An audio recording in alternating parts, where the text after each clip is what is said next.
What are you doing?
Of course, Crack has distinguished himself fairly well in this league, especially against Zerg, which is exactly what Sacred happens to be.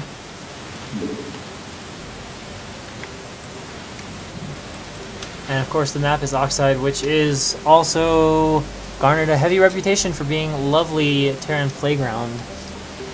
So, you know, based on that, I'm inclined to say Crack is at an advantage here. I'm trying to remember what he did in his last game, but or last few games, but let's see if I can pull it up.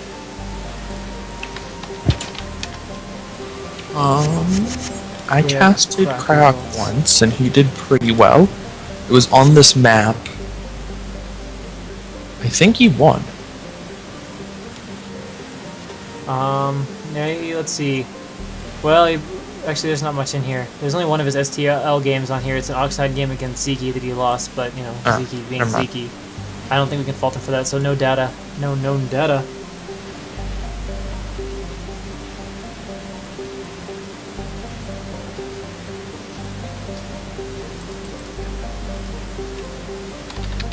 Alright, so spawning in our top left-hand corner is our red Zerg. We have Sacred, and in the bottom right-hand corner as the purple Terran, we have Cryok. The stream's on a little bit of a delay for me, so I can only just now see what names are on the roster. But the last three sets are supposed to be Marwin, Scan. Oh dear. That could be a little bit difficult for iwL, especially since I think iFU, or since iwL has not had the best results so far in STL. No, they have not. Have they won anything yet? I think AOV hasn't. I can't remember if iwL has gotten a win or if they have like one win. No, they have a win. They're the only two team. We saw the two teams without a win play last week. IM versus AOV. Everyone else. So it's just AOV that doesn't have a win. Okay, yeah. But iwL has like one win. Yeah, I think it was versus IM or AOV. So yeah, they kind of need a 4-0 advantage going into that to have a shot.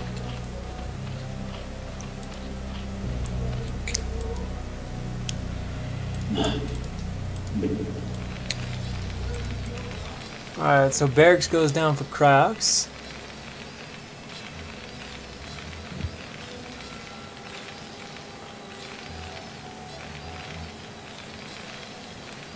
And Sacred bringing out 2 drones, 1 to Hatch and 1 to Scout, so both players opening up real standard so far. So nothing crazy to say at this point. Sacred, I want to say what, he's like BB plus level? He's kind of like, you know, like a player that makes up a roster, but he's not like a top tier weapon. He just scouted out a proxy location. Yeah, and I question whether Cryok has ever proxied in his life. Yeah, I don't recall that. Cryok plays pretty damn standard. I don't think Cryok knows what proxy is. Like, it's just out of question.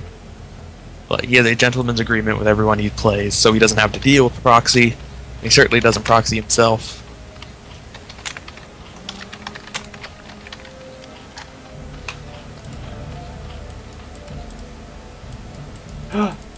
Drone trying to block the command center, but there's a Marine there, so that'll chase that away. Crack had to make 1 Marine, but no big deal. He's now scouting 12 hatch, throws down a CC without fear, and we're going to proceed into standard looking TVC so far. Almost gets that drone. Only 3 hit points, but manages to get away. Might have been able to kill it if he didn't just start focusing the Overlord. Sacred being slightly sneaky with that position of the bottom hatchery. Yeah. A little bit interesting with that. I think that if... Like, Cryok should already suspect that there's a 3rd hatchery, because if there wasn't, then the lair should be started by now. But it's going to take him a little... No. Yeah, and he'll find it as he scouts down, too. I don't know if he got close enough to see it.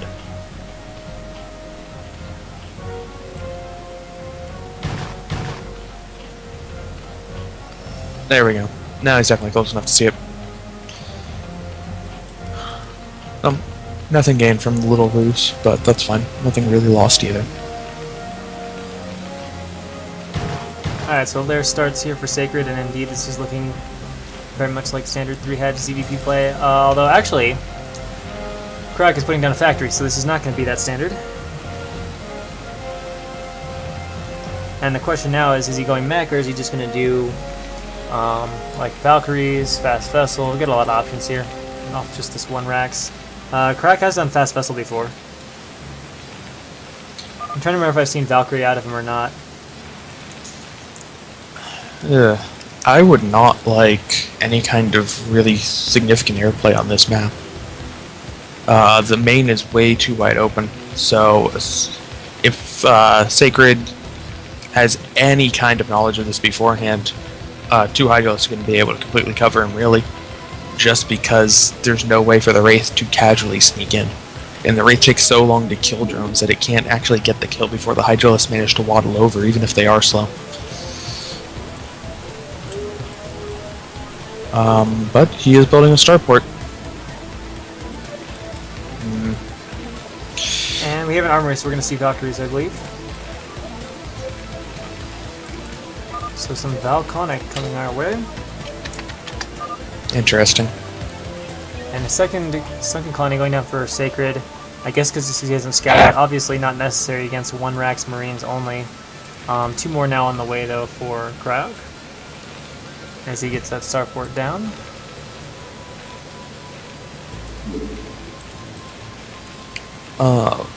That's a pretty fast Evo chamber from Sacred. Interesting. Getting +1 carapace super quick here. Perhaps trying to counteract the normal +1? 5-Rax +1? I don't know. I mean, Croc's certainly known for going 5-Rax +1, but I don't know if I've ever seen a Zerg go for the carapace that quickly. I don't know how that's going to work out. Well, he'll be ahead in upgrades if he makes it to that stage. Yeah, he's definitely going to be ahead in upgrades. It's something... He's getting the Spire. It's not as if it's for some +1 armor all-in timing weird thing. It's just going to be, well, I'm going to make 9 Mutalisks, but then I'm not going to make any Mutalisks after that, and just transition right into the Lurkers, and my Lurkers are going to be particularly strong against you. if that's the case, then the Valkyries aren't going to be terribly significant. I mean, yeah, you keep yourself safe from the 9 Mutalisks, but 4 turrets would have done the same thing for a lot cheaper. At the same time, the Valkyrie does allow you to do a lot of other things that static turrets wouldn't let you do. And it gives you a lot more ability to kind of pressure against the Mutalisks. They can't defend nearly as easily against the splash of the Valkyries. Alright, so the Mute are out now. I think 1 Valk is out for Crack, or is it 2 now? Just now, 2. Okay, so 2 Valks, they'll be close to 3 by the time he gets there, so that should take care of these Mute pretty easily. Especially since I don't think there are accompanying Scourge yet, as Sacred has no idea what Crack is doing at this point. And Crack now just pushing out here with these Marines and Medics. He's just going to go for it and leave his base undefended, or what are we going to see? It looks like he's going for it. Whoa, that is really adorable by Sacred. I have not seen this before, but that 3rd base location is very cute. Of course, the SCV is going to find it really quick. Wait, no it's not. It's going somewhere else. If he actually gets 2 Lurkers there, that would be a little bit annoying for Crack. I mean, eventually he can get a tank over there, but it would spread creep and delay his 3rd base for quite a long time. And it's not like a hidden base location, because, I mean, Crack's going to expand there, so it's not going to, like, remain hidden for a good portion of time. This is an odd game from Sacred. Yeah, he's dunking up a lot, though, so I think he'll be fine in terms of not dying. I'm going to take a risk by getting early +1 armor instead of building extra Mutalisks. I'm going to take a risk by taking a 3rd base in the absolute least defendable place possible. I'm going to take a risk by getting a super early Queen's Nest into Hive. Like, skipping Hydralisk completely. I haven't seen this since January 2010 Jaedong did it for a little while. Just skipping over Lurkers completely, going straight for Ultralisks. He's going to be okay, though, because Crack hasn't been making any tanks. He's going to have a machine shop. He's getting 2nd starport, so he's going to be allowed to get his Hive for free. Now we got some Scourge in here for Sacred. This base is done. No drone transfer for obvious reasons, and that there's a giant army of Crack roaming the map. And the Nita now running into the main. Actually get 1 Valkyrie down. That's pretty nice. Another Valkyrie out too much in front. Crack should really collect that with his army. He's just going to lose it. And Crack taking this threat seriously enough to turn his army back for home. Oh, here we go. Muta chasing the Valkyries. They stop and fight. Will the Scourge go down? It looks like they do. And there's like 4 Valkyries there. Muta coming in from all sides, but 4 Valkyries. That is a lot for these Mutas to take on. And running into the army of Crack. Muta taking a tremendous number of damage. 1 dying. The other's taking a bunch of hits. And all of them, yeah, quite soft. All less than half HP.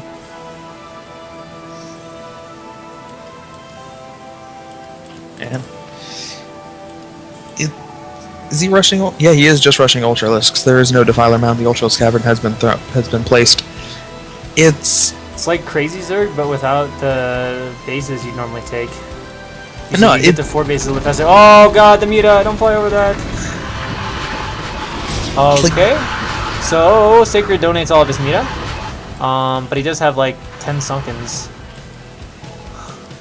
This can work, but it works for Jaedong because Jaedong has Godly Mutalisk Micro, and he can control 2 control groups at once and do insane damage. So the Terran's constantly in fear of the Mutalisks, and you don't need Lurkers to hold him back because it's just this constant threat of Mutalisk is good enough until you get your Ultralisks up. But the Mutalisks in this game haven't been that effective, so now we have a bunch of Marines and Medics. I mean, that's a lot of Sunkens. Maybe he won't be able to break through the Sunkens, but the only reason he's in this game right now is because Cryok hasn't found the 3rd. Once Cryok finds that 3rd, which is pretty inevitable, funny that he hasn't found it yet. It has to be found at some point. Like, he's going to be so far behind. He's going to be on 2 base with Ultralisks and nothing else. I hope Crack just like walks over and notices it. God, that is some serious sunken defense. Like, my god. He's way behind in supply. But I guess that's what we're given. Dropship heading out now. That could be really annoying, especially with all the Muta dead, although the Ultras are popping. So this awkwardly done Crazy Zerg.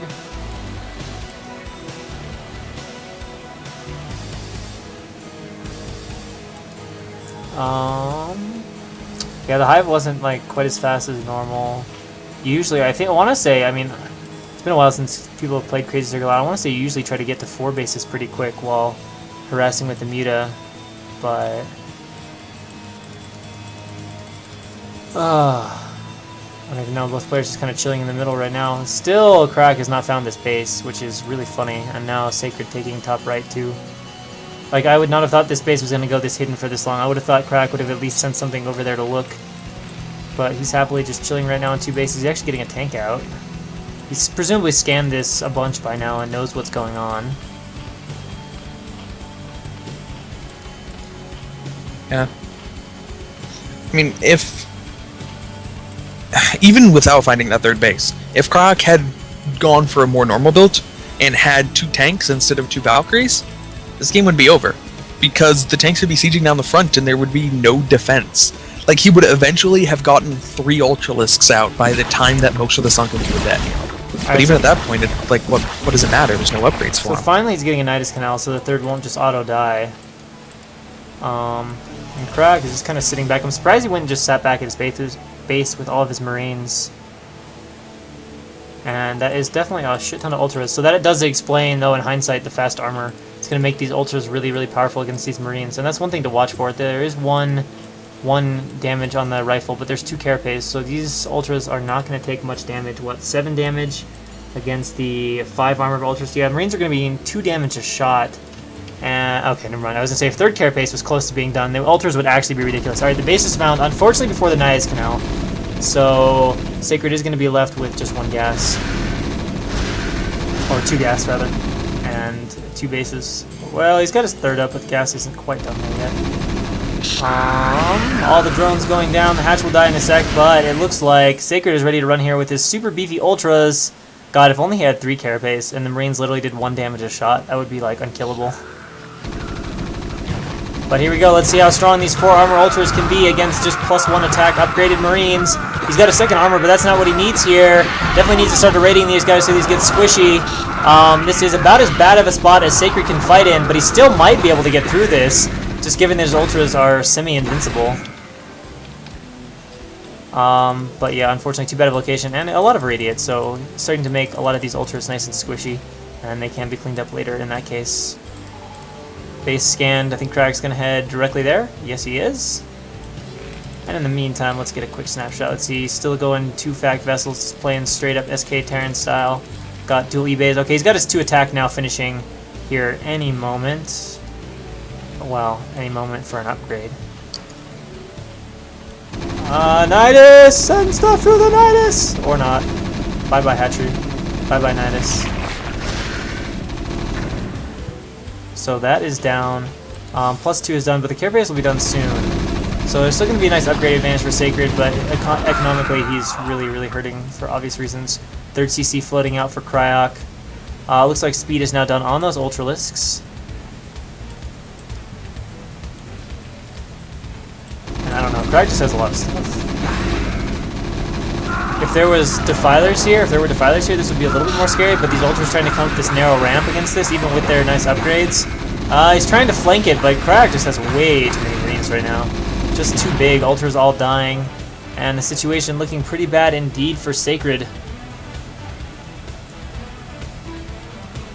Especially once Crack joins this all up. That's going to be so much firepower, and does he have a Defiler mount at all? Doesn't seem like it.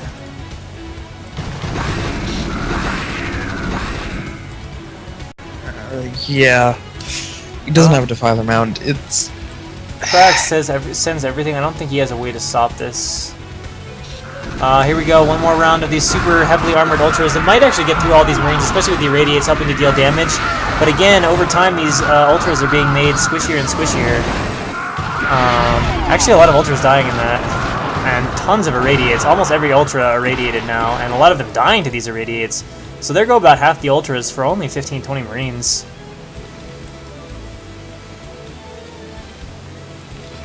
It might not have been the best game to try out SK Terran, because this is a pretty strong army to be going up against SK Terran. I mean, going for the Ultralisks is even scarier. Going up against the Ultralisks is even scarier than going up against the Defilers at this point. But I just don't think it's going to matter. You need to have a good position to make this work. This is a build that works if you're already dominant, not if you're with the hidden third base hoping that Terran doesn't look at you funny. Like, the Mutalisks need to do something. You can't ignore the Mutalisks and try to go for this unless you're hoping to catch your opponent by complete surprise. But even that, the opponent went for the absolute best thing possible. The opponent didn't expand, because if he had expanded, he wouldn't be able to punish it. And the opponent went for Marines and didn't even have good upgrades for the Marines. Marines and Valks. Like, the worst thing you could have against upgraded Ultralisks. And it's still just not going to be enough. I don't know, something wasn't thought through here. Yeah, if he would have had the Nice Canal up, maybe he could have defended that base, but didn't happen. And now Crack is moving up a lot of his army here, getting ready to move in. There are not that many Ultras. How squishy are they? Some of them are squishy, some of them are not. But unfortunately, Sacred is just having to attack into this line of endless Marines. It's down to just Ultras. They are tough, but they will die even at 2 damage, especially without more Lings to tank damage. Actually, a lot of Lings pouring in might just hold off this army of Cryok. And yeah, just barely the Crackies will hold, but look at the Marines pouring out of the base of Crack. Semi-flash style macro here from that one game where he's got like, 10 barracks. Crack doesn't quite have that number, but he's got close to it as he starts to get on 4 or 5 bases. And now the Marines here trying to overwhelm these Zerglings, although he is fighting uphill. But Sacred just so limited on the amount of gas he can make. And I don't know if he's going to be able to hold off this army of Crack. Does he have any more Ultras? No, not really. Nidusing them over here to this base. He needs to set up some sort of a flank or something if he wants any chance of holding, but unfortunately all the Lings are dead now. The Ultras are free to take damage. And one of them almost dead. The other will die fairly... No, never mind. He's actually still holding this up, but actually getting flanked now by Lings and down to just the 2 Ultras, so those are going to fall. Only 1 Ling reinforcing. And now Crack has made it through into the 3rd base. Lings coming out, pouring out of the Nidus Canal, but nothing coming from the main. Will it be enough? The medics need to get over there with the Marines, getting into pretty good blocking positions. And Marines are, again, kind of flanking Zerg, which is a bit of a strange situation compared to the normal. There might just be enough stuff here for Sacred to hold on to this base for a moment. Maybe, maybe not. Pretty tight space here, and here we go. Another huge reinforcement from Crack. 4 Marine medic wall is pretty powerful.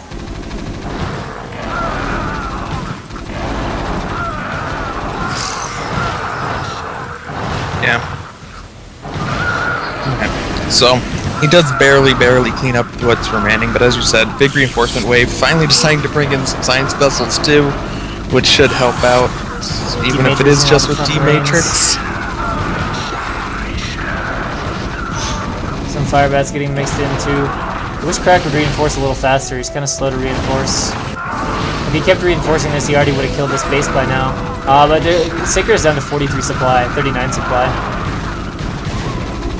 Against 138 from Crack. Oh my god, Scourge Wave! But they're not cloned.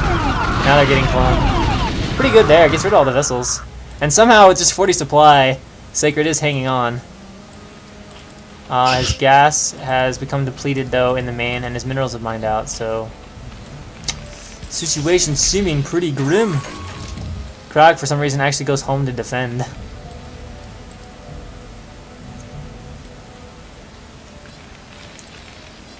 Yeah, this isn't super good. Krog's finally starting to make tanks. He's been making a few. He's kept like 3 here on this ridge for a while now. I guess he was worried about like ultra counterattacks or something, but...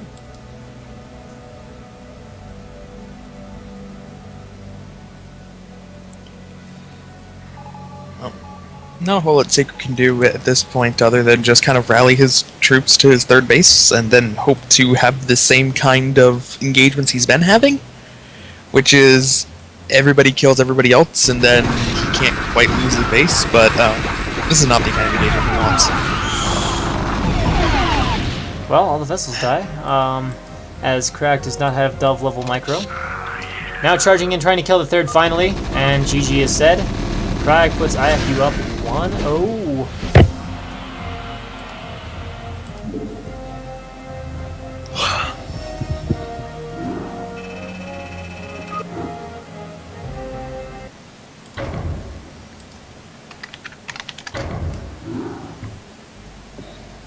And our next game is going to be SPX against Games, against the Polish Zerg.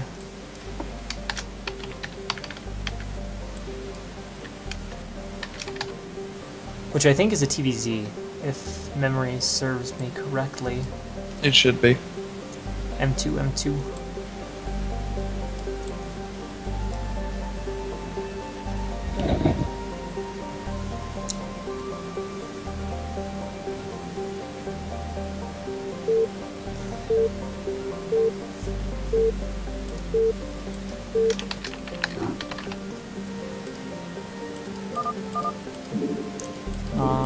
Yes, it is TVZ. I remembered correctly who was who.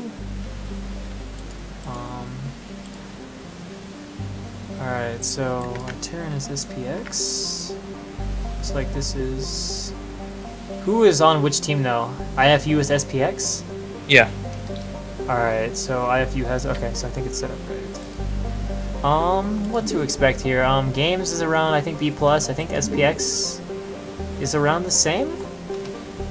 So, I guess somewhat of an even match.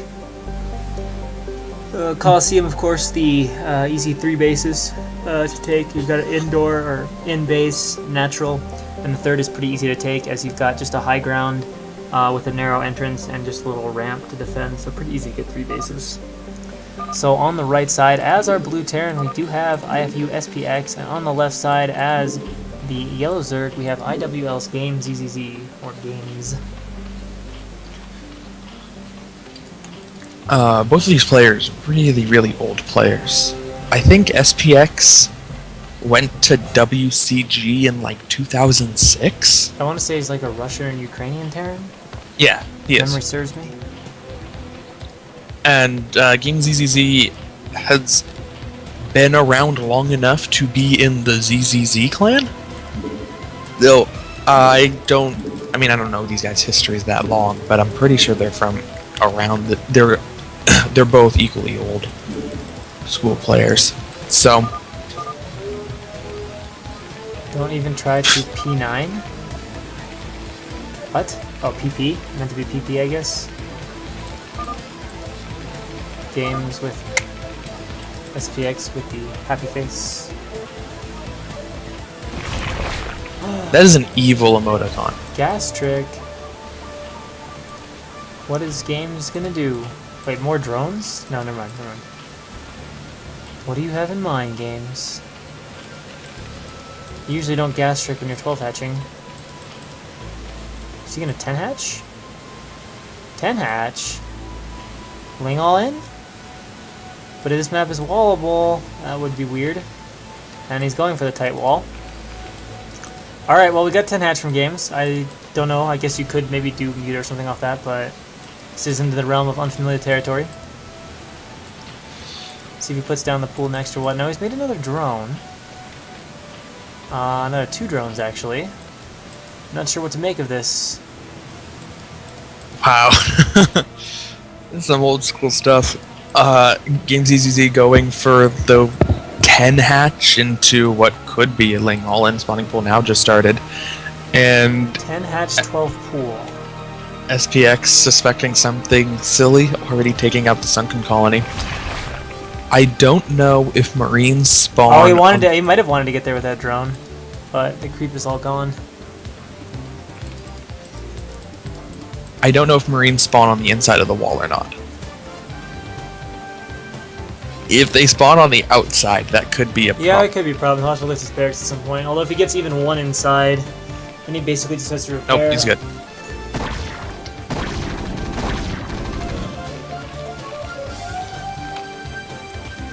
Alright, so he's getting gas, but you would normally do that if you're going to do Ling speed, 2 hatch, Ling aggro.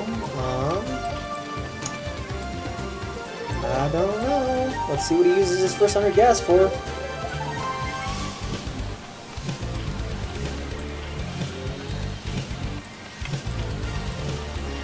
Pike apparently is not shocked that Games is 10 hatching.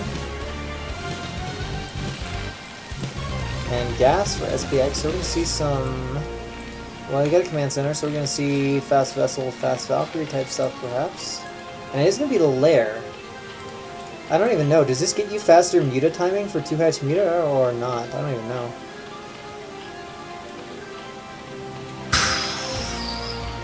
I don't actually know how that works out. I don't know either. You don't really ever see anyone go 10-hatch. Unless it's like, I've seen it sometimes in GVZ, but I haven't really seen it much in other matchups. Oh, barracks lifted, 3 Marines gonna head out. That's a bit interesting.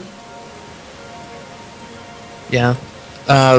He does have the... He does has the SCV there, and he's noticing that they're getting these Zerglings made. Yeah, but they're coming out right now. But only 4 of them. So with Great Micro, 3 Marines could kill it, but he decides, 4's too many, I'm gonna go back on. Nah. It's a good move by SPX.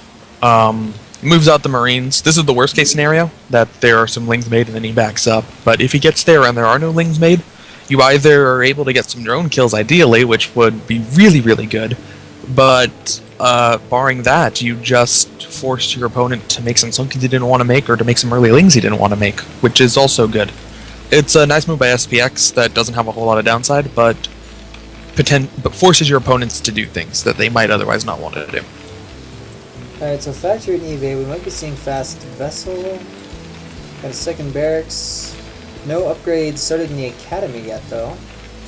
But I guess if he's going for fast vessel, he will be relying on, well, vessels to defend these Mutalisks.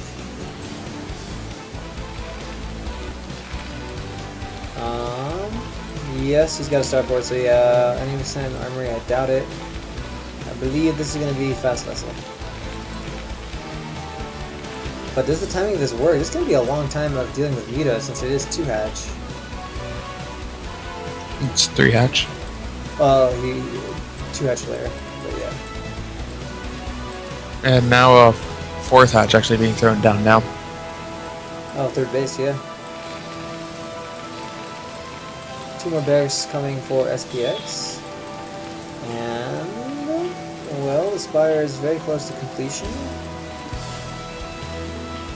So we will see a few Mutalisks going into production here from Games, and a bunker going up for SPX.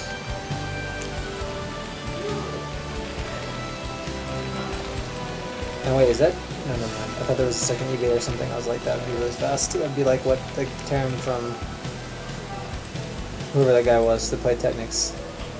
FBH. 2 barracks, 2 fags. Alright, so the turrets are on the way for SPX. Timing may be a little bit on the fast side, but not like terrible or anything like that. Was a scan thrown down by SPX. It saw the Hydralisk Den at about halfway done. So we've got our add-on. Do we have a science facility? No. That needs to start? Or is he going to get an armory? No. Is he going to go drop? What? Alright, well, Muta Harass is going to begin here. Although there's only 4 or 5, so they're not super threatening yet at this point. Where is tech building? Control tower is done, but okay, it is science facility, so it is the fast vessel. Confirmed for fast vessel, but the science facility kind of late, as the control tower and everything actually finished before you even added it.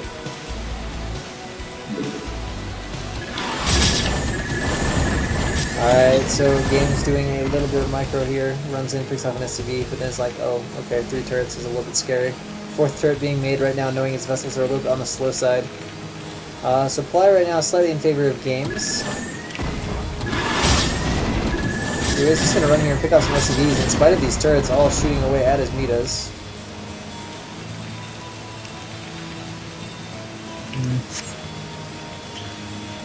Well, has to make use of him somehow. I don't think he's going to be really committed to the Mutalisks anyway. And I think if you are getting these early SCV kills, even if it's not strictly at a, even if it's not strictly cost effective, it's better to get these SCV kills now than to kind of just have Mutalisks sitting around at late game that you didn't end up using ever. There might be better targets to be going for that. Maybe if he was trying to bounce back and forth, going for that main, it'd be really risky. Just because it's easy for the Marines to come and pick you off. But maybe if you went for... Maybe if you abused the upper right corner, Like, there's a cliff there, so maybe he could get a little something going. Yeah, possibility. But he's just coming into the backdoor base, but of course back at home we can see he's transitioning into very much macro-oriented play. A ton of lurkers are out now. It's almost a full control group, and even more being morphed. Some Scourge coming out, and yeah, looks like about it. So here come a bunch of lurkers to the front door. Decent number of Marines out, but he's got to be really careful, as this is a lot of lurkers. This is a lot of lurkers. And some of them might even be on the high ground. He's got to run away. Does an okay job of that, only losing one Marine. And the lurkers now advancing forward, and they're going to go ahead and put that contain on the front door. I think he's going to have to make tanks now. Yeah, tank production started. Not enough map presence to stick with like SK Terran, and he'll probably lose some of those depots to the wall. Although with the tank, he might get SPX to pull back here.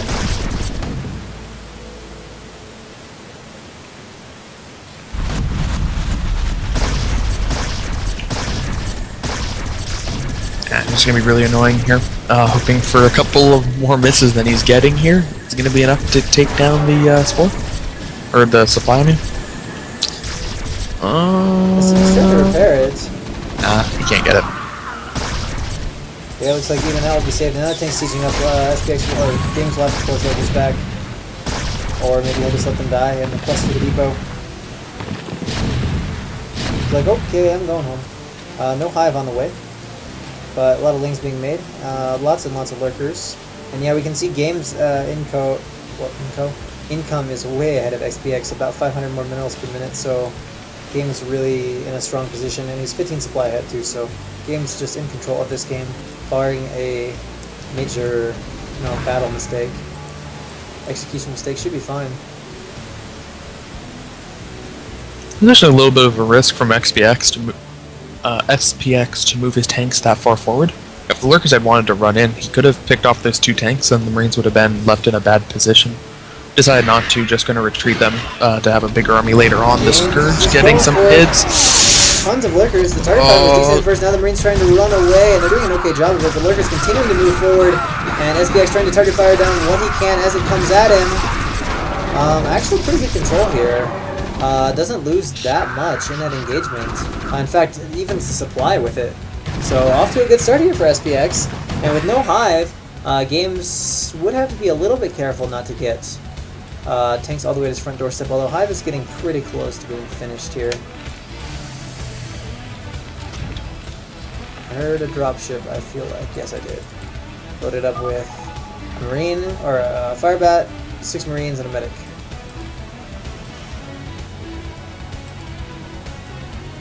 And XPX is still moving across the map, although his army looks pitifully small compared to all the stuff that Games has.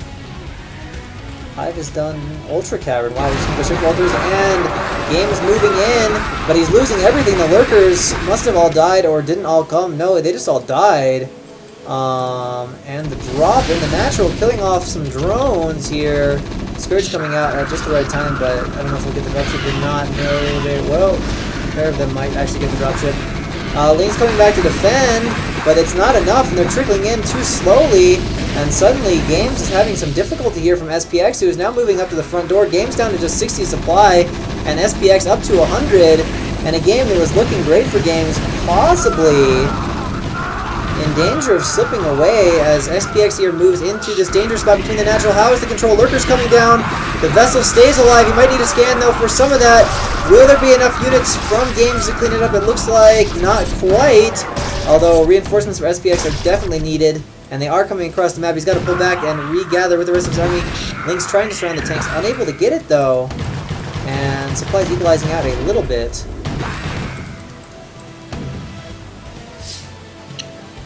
Man, that drop did manage to do quite a bit of damage to Games, taking away some of the economic advantage he had. I'm interested to see whether SPX is going to be looking to secure a third or just try to win the game outright. He's being very aggressive with relatively small number of units, but the aggression's working out for him. I'm not super impressed by Games micro this game. There's been a lot of times the lurkers have been a little bit late to burrow, or that his entire army just gets killed, essentially a move in. He doesn't coming out now for Games. These Ultra really have to get it done. I mean, that's a big investment to go for it. He absolutely needs this. to push SPX off his doorstep, and it looks like the Ultra are going to get that job done.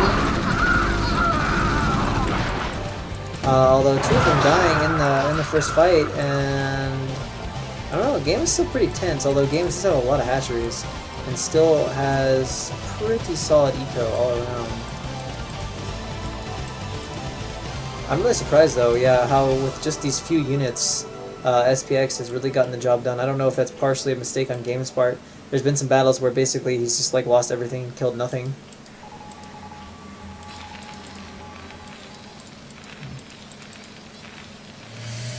Okay. There is an SCV building a bunker over at the 3rd, so not immediately building the command center, but we'll eventually be getting that up. It's going to be rather late here. Does have 2 starports, so should be building a good number of science vessel. He's already built a lot this game, but they keep getting scourged down. Not doing a super good job of keeping them directly on top of the Marines. So good on Game for finding the hole and being able to pick them off. And finally, SPX is moving for a 3rd, although it took him a while to do that. Supplies, pretty equal, slightly favoring SPX. I mean, he did get himself sort of back into that game with that attack, but he is still up against his Zerg with 4 gas. But the drop over here is going to actually take out the 4th base for Game, so SPX is definitely getting it done with his drops. His drops have been absurdly cost efficient. They killed like 30 lings and some drones in the first one, and now they got a whole base here. Game is sending basically his entire army to clean this up. Gas targeted down as well. And Game's in the meantime just macroing. Let's see if he gets this a little bit better with this round. Is leading with the lings, but it's just Marines, so they're going to die here. Ultra's coming in too, and that is cleaned up, but of course the damage is already dealt. Where is SPX Command Center? Please? He's not making one? What? He's got an SCV there, but he's not cutting production. I guess he's just going to try to win mostly off 2 base. That is an incredible number of vessels.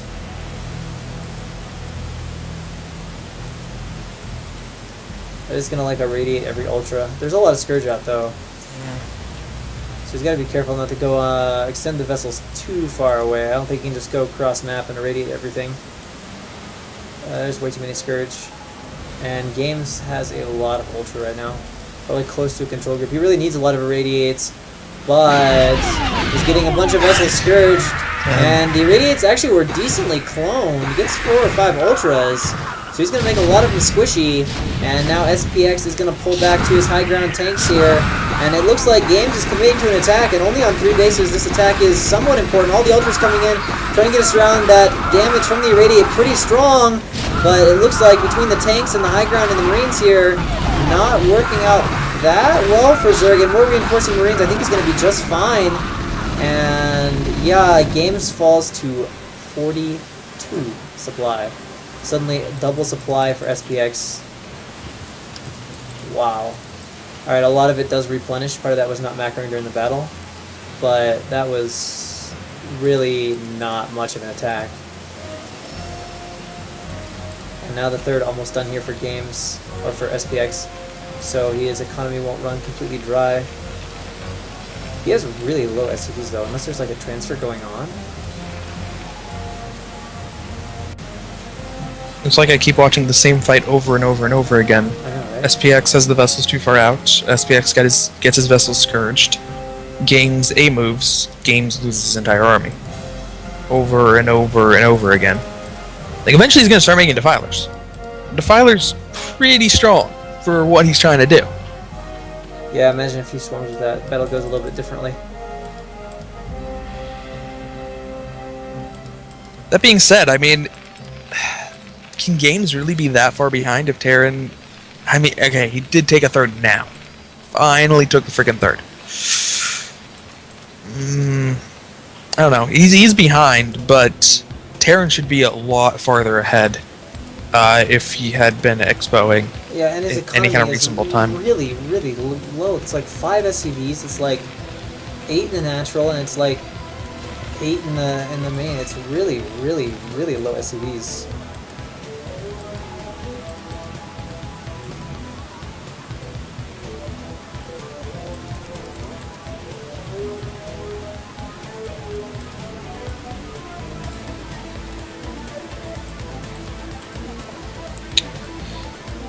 Oh, here come the vessels getting scourged. They're trying to go on a cross-map irradiate mission. Suicide mission. Irradiate's going down on the Ultras. He's going to get all of them. He's going to irradiate all of them, though, so that's pretty nice. Scourge now coming in to eliminate these dudes. Split them, clone them! Or don't, but works out. Works out.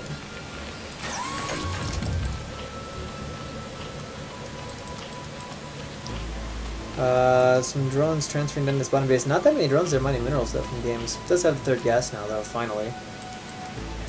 This is almost getting into that same situation like with Crack, where it's like only two base or 2 gas. No, actually, wait, he's got 3 gas.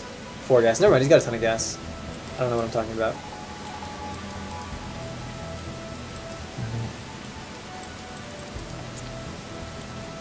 Alright. So, 130 supply compared to 116. Pretty close. There's still no defilers in this army, and that makes me scared. The siege tanks, they're sieging up, but they're sieging up pretty late. Pretty good flank going on. Yeah, they are sieging up pretty late. So lots of Marines back there. I'm not sure how squishy all these Ultra coming in from the back are, but it is down to only Ultra. D-Matrix is going off on some of the front Marines, but Ultra from both sides, reasonably strong. The upgrades, though, it's only... Yeah, it's way better than the Crack situation, so these Ultra are dying off pretty fast. And everything goes down for games, and SPX suddenly double supply, and it looks like he's going to run up here and take out the third. There's the one sunken. Lings are being made in a hurry, but are the panic lings going to be enough? Yes, maybe with Ultra support they are. Reinforcements coming across from the map from SPX. Will they be in time? It seems like they're just a little too late here. I think these last few Marines are going to get cleaned up. It's going to be really close, though.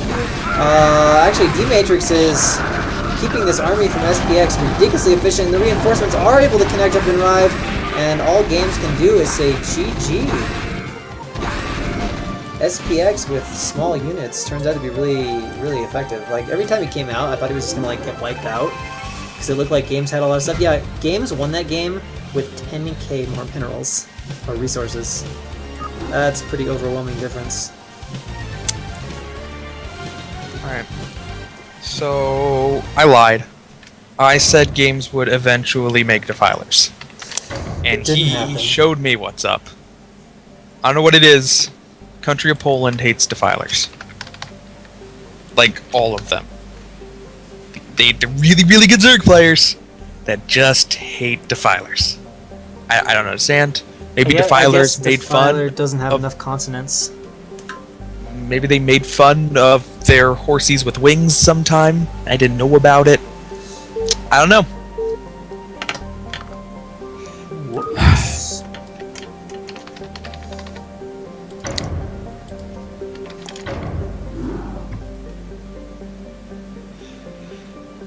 Alright.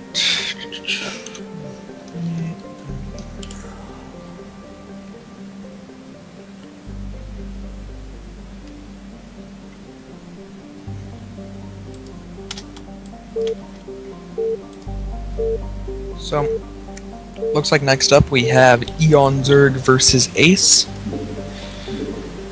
ZVZ. Two pretty strong people, but obviously Eon Zerg's more active than Ace's.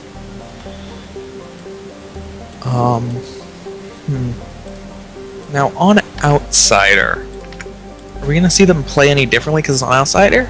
I kind of doubt it. I think this is still going to look like a pretty standard ZVZ. Nothing, no weird, let's make lots of hatchery strategy because we have access to 4 bases off of 1 choke? I don't think so. Yeah, of course, the one thing that could come into play here is the scouting imba, if you will. As Eon Zerg will probably scout Ace correctly, and Ace will probably scout incorrectly. Actually... Maybe, oh, no, never mind. I was gonna say, I guess... Actually, this map is kind of weird, because both naturals are sort of the close naturals, so you can sort of scout either way. Like, if you reveal the map, like, this natural's out here, they're both kind of close, so they're actually gonna scout each other both correctly on the first try.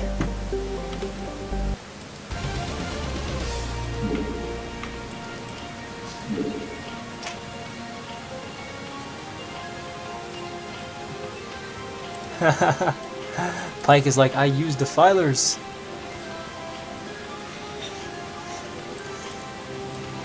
Alright. What do we got here? We've got drones so far. Then again, I can't remember any games recently where I've seen a foreign player go a pool earlier than 9. Well, I mean, it is GDC, so it doesn't really happen, but...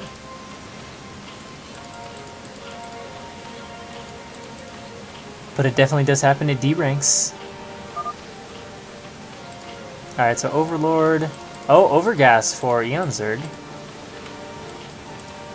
But it's going to be a 12 hatch from Ace, so this is going to be pretty good for Ace. Well, it could be 12 pull too, but... either way, he's going to get double gas, so like you get kind of a 200 gas advantage or so by doing overgas, but with a second hatchery, you can just collect more gas and it doesn't really matter.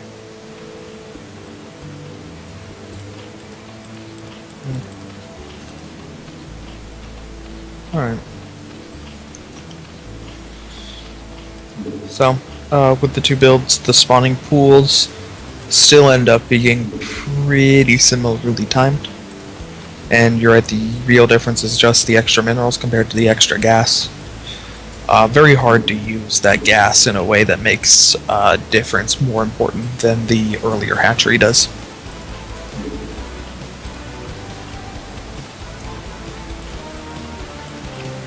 So we see 4968 versus the 200 gas difference.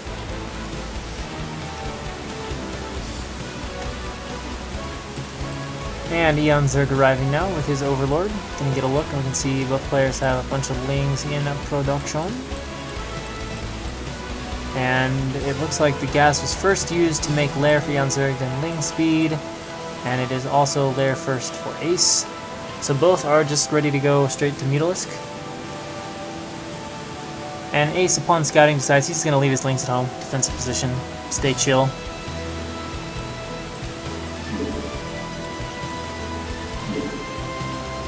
And Eon Zerg coming across the map now. He's going to have this window here where he does have mobility advantage as Ace only just now starting his ling speed. So there's going to be a little potential here for Eon Zerg to pressure, as it's still one hatch against one hatch, equal larva count. So we'll see what Eon does. Running in here with a few lings, trying to just draw Ace around, but he's only made 6, so trying to sneak 1 in, I think is what he's doing. He gets 2 in, and a few more attacked hatchery, Eon Zerg will pull those back, so nice reaction there. And now the 2 lings with speed running in, going in for a drone kill. Can he get one? The drone pulls so far from Ace are good, but 1 goes down. If he gets a second, which he might just do, it's very damaged, and he gets it. 2 drone kills, lots of damage from those early lings. Really, that is very significant at this stage. I mean, it's significant anytime in ZDZ, but this is pretty early on.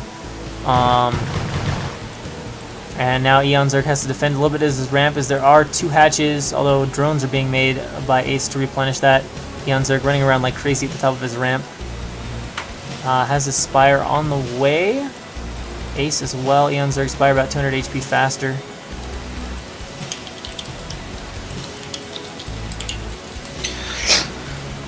And now Eon Zerg is going to make that sort of arc top of the ramp. And it looks like Ace is just going to make a decent number of drones. Eon Zerg is going to be way less... Well, actually, take that back. It looked like Eon had like no drones, but Ace doesn't have many either, although they are spread between 2 bases. And now Ace is trying to attack up the ramp and go for it. It looks like Eon is mostly getting the better arc, but all of a sudden Ace getting a nice arc at the bottom and is able to get up the ramp. Lots of lings coming in now.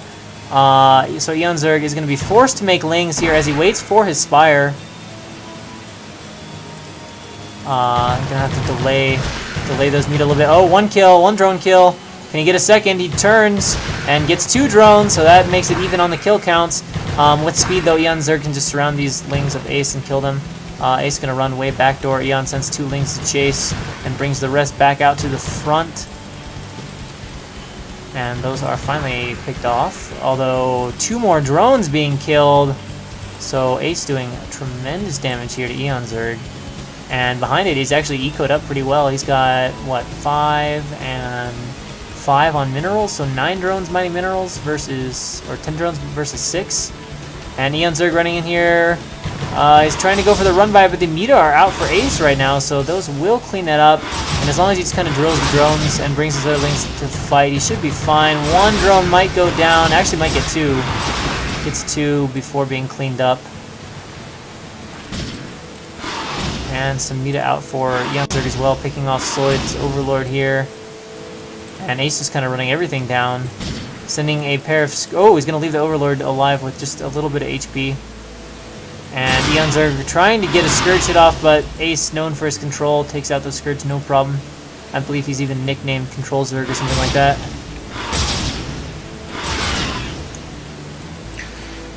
Alright.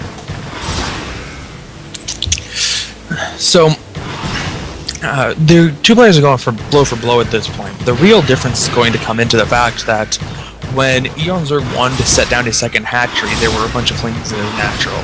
So he's forced to make the hatchery in his base. That second gas is going to play a pretty significant role here. It's only mined 50 gas from it now, so it's not super important yet, but it will be. It will be, and it will be very shortly. If Eonzerg isn't able to...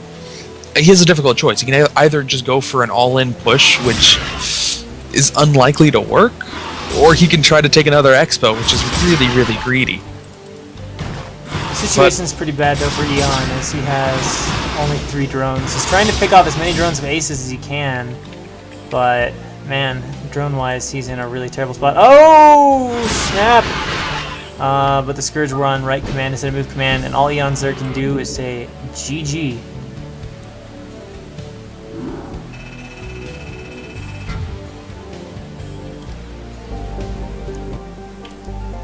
And with that, iwL is on the board.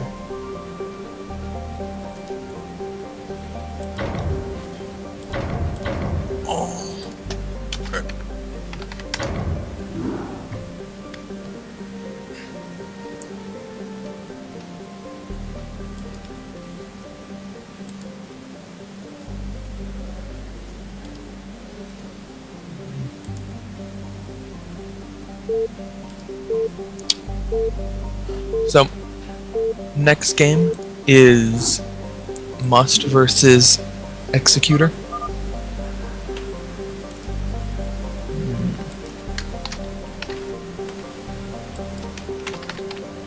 Alright. Has Executor been playing? I don't think we've know seen if him a little bit, but have we?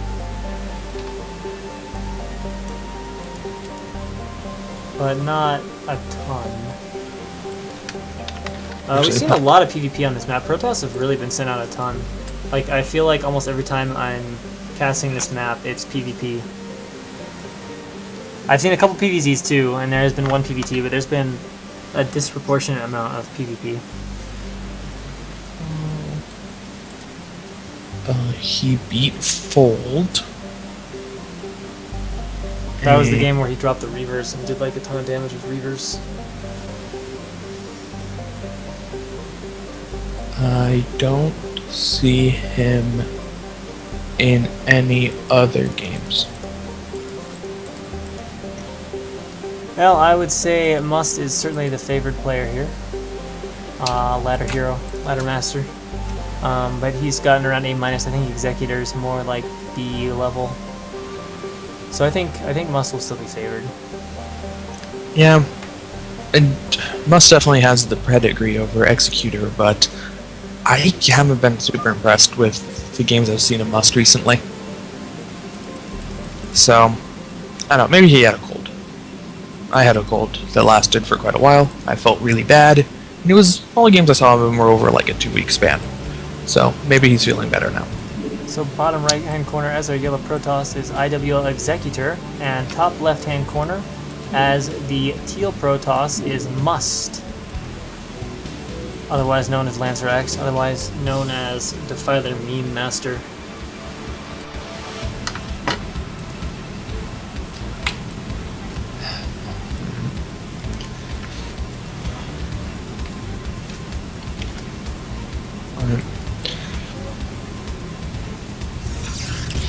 So usually for PvPs, the most significant thing about the map is the geography of it. Really, where are the chokes? Where do you want to be engaging? Where do you have to try to avoid engaging?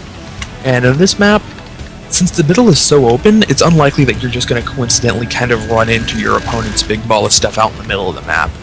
And I think the real key point is the bridge. It's if you can attack over that bridge compared to going around, it just cuts down on the time so much. But a lot of times it's a really tempting offer that doesn't pan out. It's something that you can easily lose your entire army trying to cross over that bridge. It's just thick enough to make you think you can do it. Sort of reminds me of Polaris Rhapsody, given the tile set and just the way it kind of sits there at the natural lake. You can go that way, or you can go kind of over and around the high ground route. Of course, the one on Polaris is a little bit longer and I think a little bit more narrow, maybe. Or maybe it's just longer, so it feels narrower. Alright, so the probe of Executor coming into the base of Must as both players' gas finishes up, and Must is going to go Zealot Core Zealot. Executor, on the other hand, is going to go Core first and apparently skip Zealot entirely.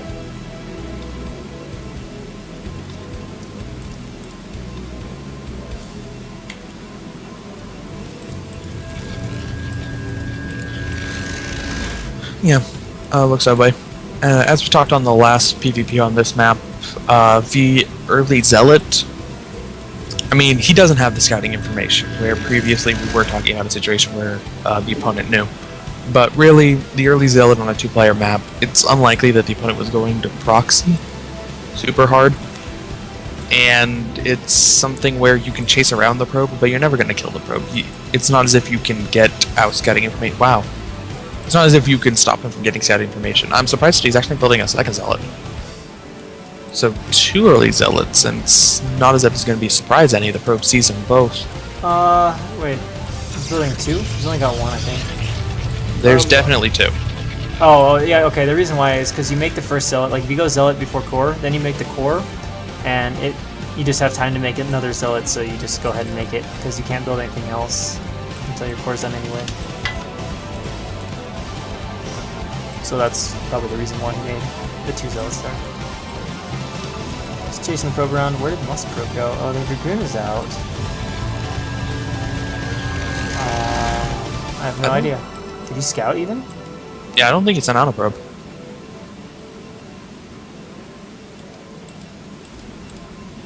Just clicking around, there's no unit that has a kill. Alright, so Executor is doing 2-gate, but he is doing it with range this time. So a little bit of a change from the way we saw it earlier. Although I think that was unintentional. And Gate Robo here from Must.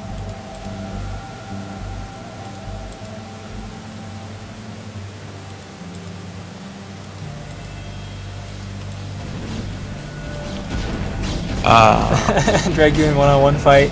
Who got first hit? I don't even know. I think Executor did, so Must is going to move his spoon back now. Yeah. Is a Zealot, like, within range? Just kind of standing there watching it? Yeah, it was kind of like obsing the fight.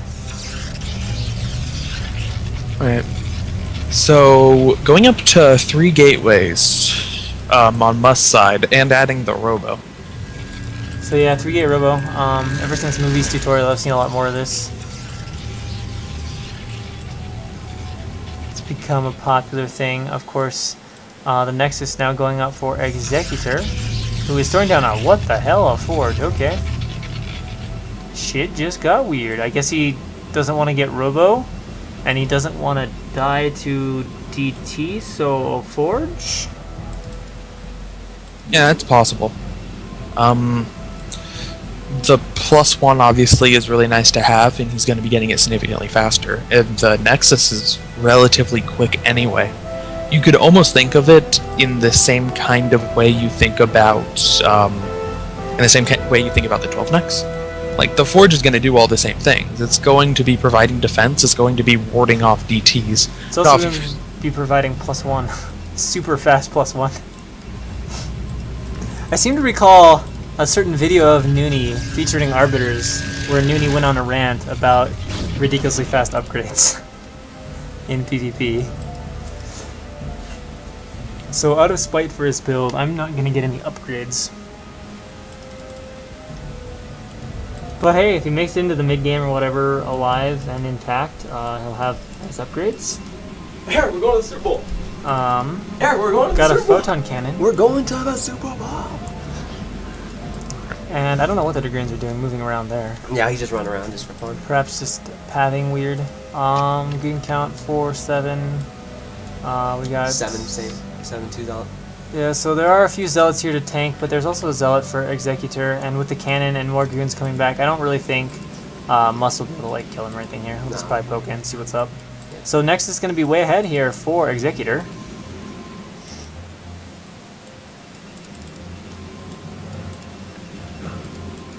Observer checking it out, and Must is deciding, even with the obs there, he's going to go for it, so let's see how the micro is. I'm going to trade off some goons here, and these zealots go down, and now Must moving forward, using that zealot to force executor back, who's interestingly not fighting his cannon, and Must seems to be doing a good job here. We'll see whose goons start dying first. Actually, Must moving back real nicely, but I think there's too many for executor, and Must is going to scuttle on away with his dragoons, although he does have a lot of reinforcements coming down. On the right side of the bridge, he's trying to flank him, actually. Flank him a little bit here. But the zealots Couple coming zealots out popping out. will be enough to hold off. And Must microing back nicely. He's actually got a pretty significant goon advantage right here. He doesn't have any more reinforcements coming though, and these zealots are tanking a lot of damage right now. And it looks like he's unable to quite push in there. Nexus on the way down though, 48 supply to 49. Of course, the gateway count now evening up.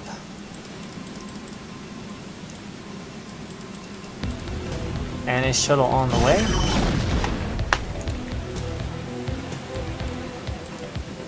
That's true. I don't see how the Super Bowl cannot be more exciting this matchup so far. And 3 Dragoons more. We'll see if Must tries to pull him out of position and kind of come in from behind with those goons again.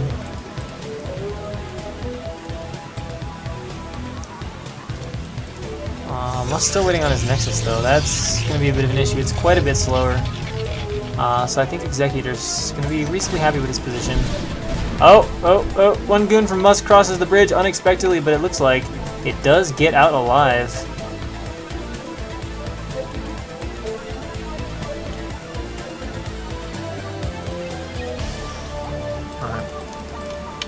Must finally throwing down the robo support. A little bit surprised that he didn't get it earlier. I kind of thought after he saw that his opponent got the fast Nexus, he would feel compelled to go for a really large attack, including Reavers, but instead decided that was a cue to just expand on his own. So he's just gonna have to settle for being at an economic disadvantage. The Robo is placed in Executor's base as if he was going to make Reavers out of it, but I don't see the support bay yet for him. It's just the obs. And he does have a Citadel down researching leg speed. Don't see the Templar archives for that either. Yeah, it's not there yet. He's getting his armor though, so upgrades are pretty nice. 1-0 here against 0-0-0. Does Must even have a forge yet? I don't think so. No. Nope. So yeah, Executors are going to have some pretty crazy upgrades.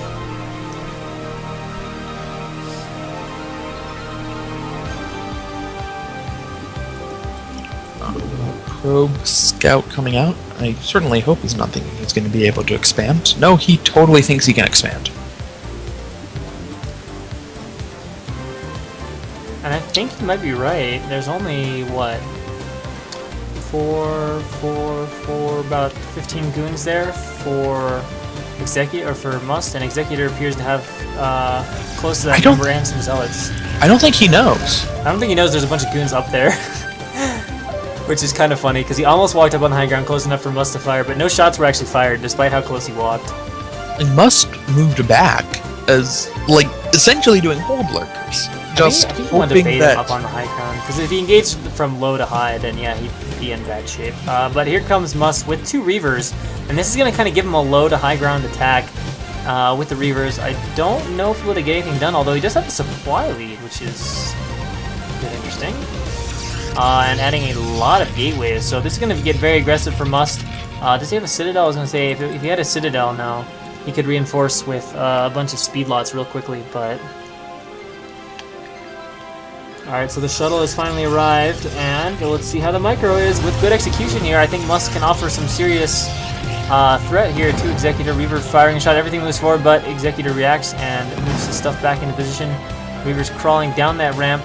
They can actually abuse the vision of this too, so this is going to be pretty annoying for Executor. He's pulling a lot of stuff back into his Nexus, trying to reposition it all, and Must moving his shuttle to a different spot, and it seems like Executor is just going to rethink his whole idea here, and now Must is going to move down, although this has him in a position where he's very vulnerable to losing his third, and he's going to have to fight against the high ground. I don't know if I agree with this repositioning that Executor chose here for this battle.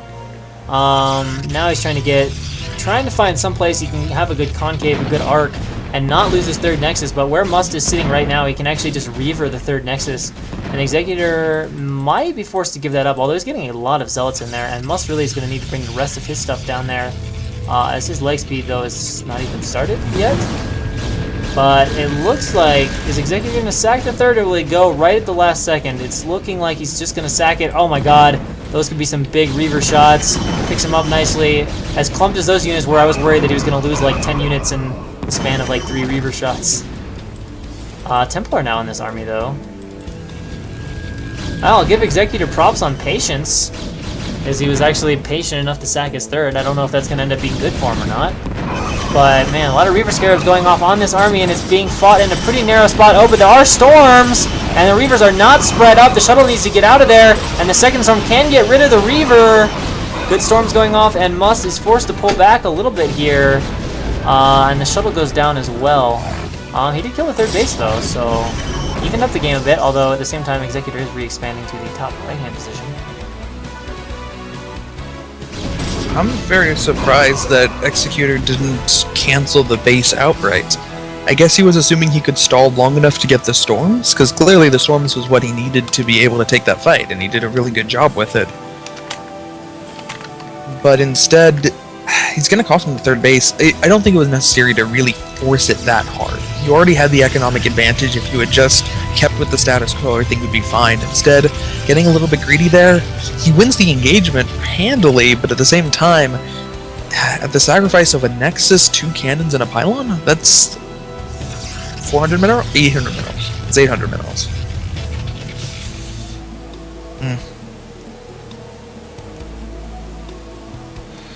Well, looking back at Must's base, he does have the Citadel done. His speed is getting pretty close to finishing up. Templar Archives a bit short of halfway.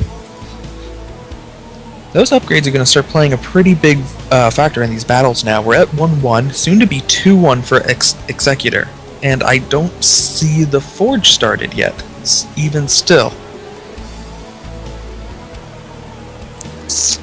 Now it looks like Executor's thinking about an attack onto Must's high ground here, but you better be confident in this. It's attacking uphill. It's pretty dangerous. There are a lot of Templar in this army, though. So Must is going to need to do some serious storm dodging, as there are a lot of storms in here. But is the army big enough? I don't know. Some Zealots are coming in here. The storms have not been that great so far, and/or Must is doing a good job getting out of the way of them. And no, Must has too much. This is getting broken up unless some desperate last storms really make a bunch of your Dragoons die. Executor is going to have to limp home, tail between his legs, and definitely not getting the better of this battle, and Must now finding himself at a supply advantage, and he's actually killing off the whole army, and now we have a pretty significant difference in supply, and Must is hugely ahead in army size. Of course, there is this hidden base up here with some Templar to defend. Interesting that the fights are working out this well for Must, despite the 1-1 difference in upgrades, and soon to be 2-1. 1-1 advantage is nice, but it's not as good enough. It's not as much of an advantage as high ground is.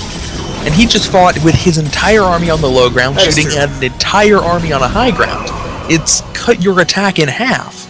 So yeah, it's like you have 22 attack compared to 20, but effectively you only have 11 attack because you're missing half the shots, slightly more than half the shots.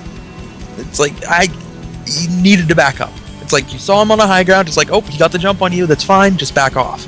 It's exactly what he did at his third base, actually. At his third base, he saw him on the high ground and just said, oh, attacking on the high ground is a really bad idea. Let's not do that. But then he forgot it and totally tried to attack up a high ground.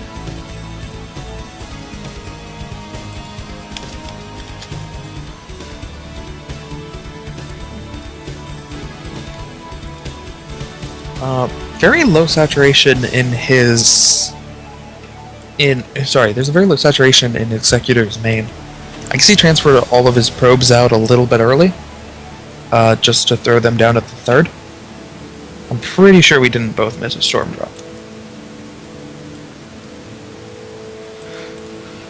Anyway, DTs added to Must's army, and actually quite a few DTs, up to 5, sitting up on this high ground here. There are 4 cannons, so it's not as if the cannons can be sniped. And DT assassination mission is rejected. That would have been pretty funny if there would have been no cannons and 5 DTs just descended upon the Nexus. And Must is... Oh, look at this. This is adorable. We have both guys trying to pylon and cannon shit. Over at bottom left. Alright, so upgrade advantage is pretty ridiculous right now for Executor. And Must still has a little bit of time left to go toward his +1, but he has gone to... Yeah, he's gone. He has gone to dual forges to catch up a little bit, whereas Executor is playing one forge style.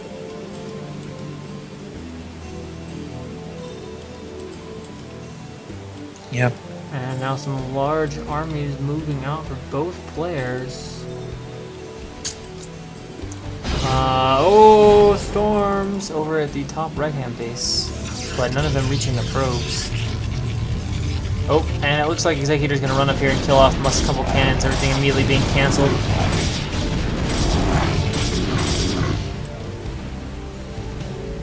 And has Must, yeah, Must obviously knows about the base now, so it looks like Must might attack over at top right as well, but there are some Templar up there, so in these narrow gaps, the storms can definitely do some damage.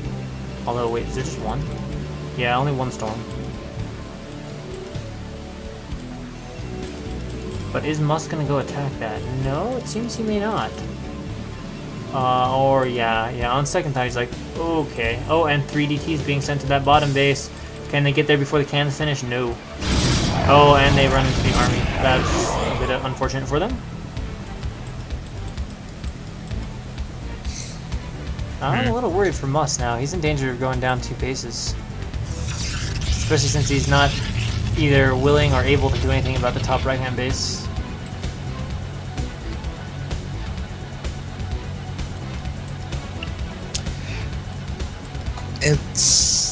He definitely has to make a move on the top right base. This is in danger of getting pretty out of hand, going down 3 bases to 5. He is taking a base on the left side, but that's... Executor is going to run through the narrow ramp? The fuck? Alright. Yeah, then he realizes maybe I shouldn't actually do this.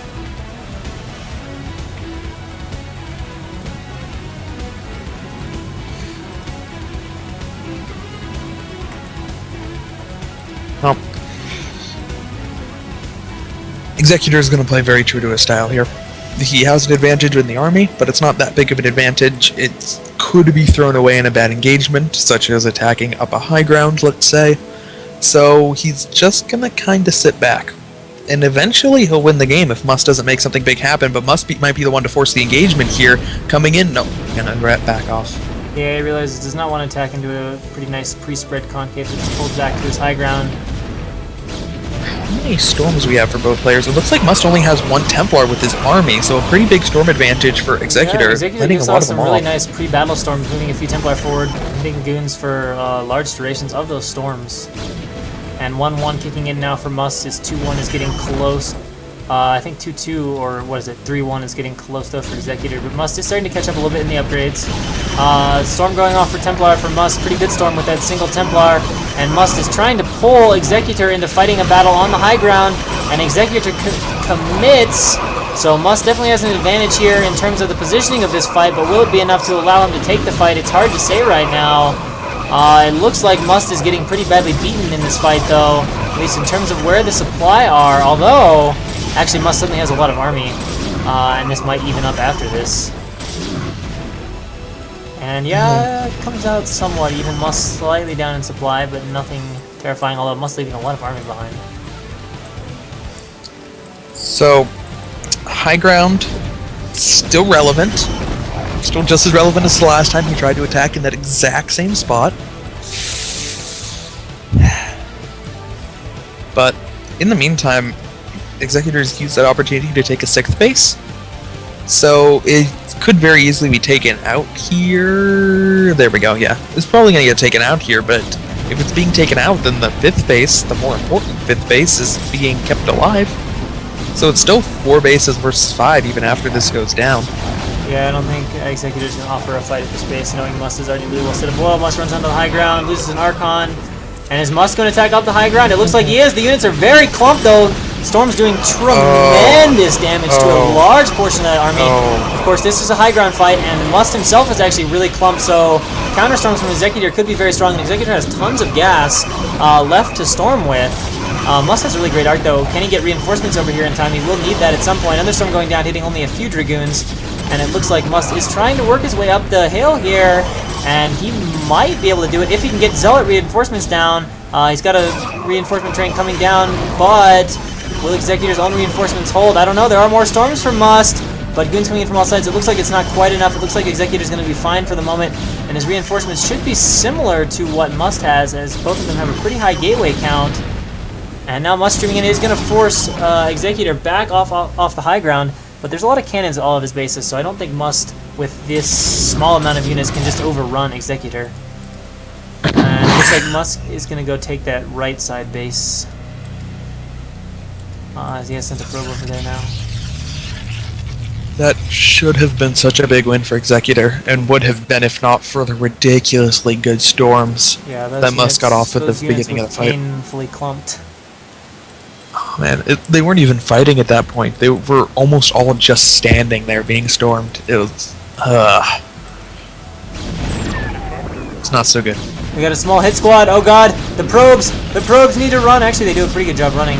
It's a small hit squad sent from the top base of like a DT, a Dragoon, and a Zealot, and it was like one of every unit. Super secret special task force squad. Observer on the way? There we go. Yeah, Observer's on the way. DT is being annoying to the Nexus. We might actually get through all the shields. Nope, not quite. Too much power. Alright, so Executor unsurprisingly able to macro up a little bit faster than Must. As his economy is definitely better, although it is getting down to 2 bases against 3. Must really would love to get this 3rd base over here. I'm surprised he hasn't thrown down the Nexus yet.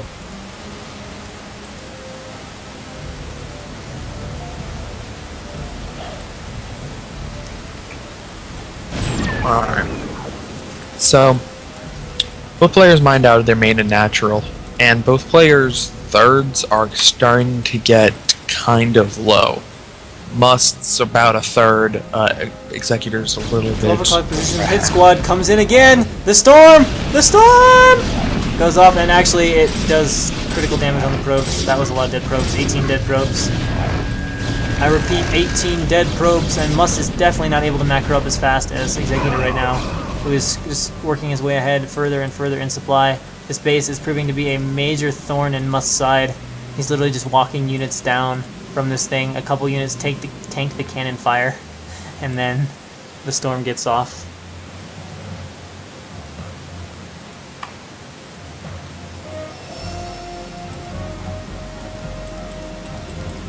Must mining like his 4th base gas geyser with about 6 guys.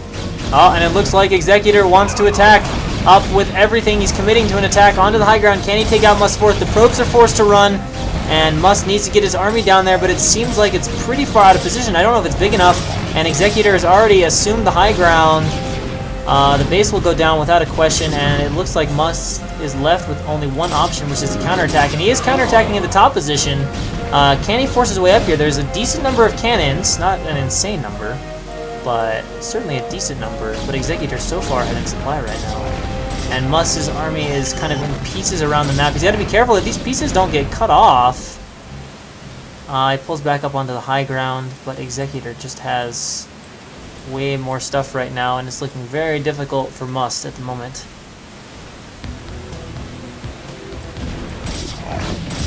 Yep. Only one mining base for him, and it's very close to being out. 300 minerals a patch on average, I would say. There, excuse me, sorry, there was one on the other side of the map. Yeah, he's got 2 still.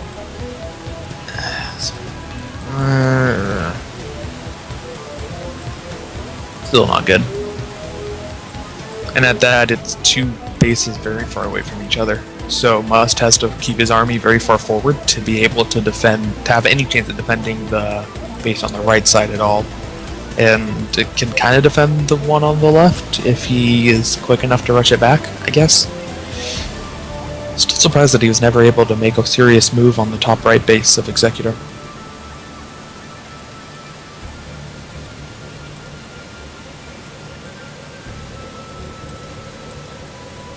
And now Executor is moving out with what looks to be a really gigantic army, although it looks extra big because it is very goon heavy, but there are a certain number of Templar in this army, which I guess shouldn't be surprising given the number of gases he has.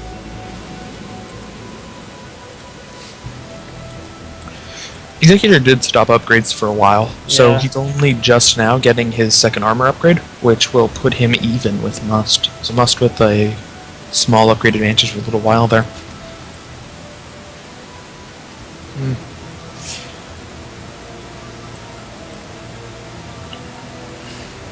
It's... There's like a control group and a half too of Executor that's like idle at his natural, in addition to his main army. It's pretty damn big. Although Must has now gotten near max as well, and is moving down with his giant ass army. He will kill off this attempt at another base for Executor. No way Executor comes back in position time. It looks like he does cancel that. In the meantime, another 10 probes died a storm at one of Must's remaining bases. But this could be the last big battle. Oh god, and Must is in a horrible position. Wipe his army's on walk move. Terrible damage for Must here. Great start for Executor, who's trying to flank this army a little bit. Must is moving back desperately high ground. He's getting off pretty good storms, though. We'll see if he can continue to have those great storms. There's a lot of goons, and great storms might be one way to hold, but I just don't think there are going to be enough units. We'll just have to see here. Must down way low in supply right now, and even if he wins the battle, he wouldn't really have the economy to replenish effectively. But I think Executor about has this. His army is cleaning up Must, and GG. And this series is now tied 2-2.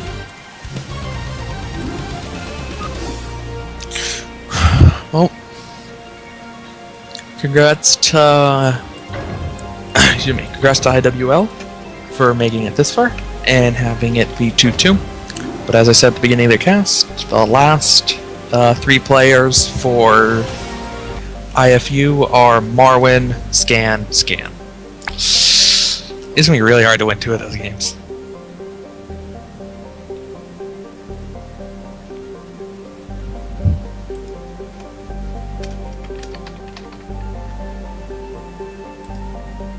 Of course, the map now going to be Tau Cross.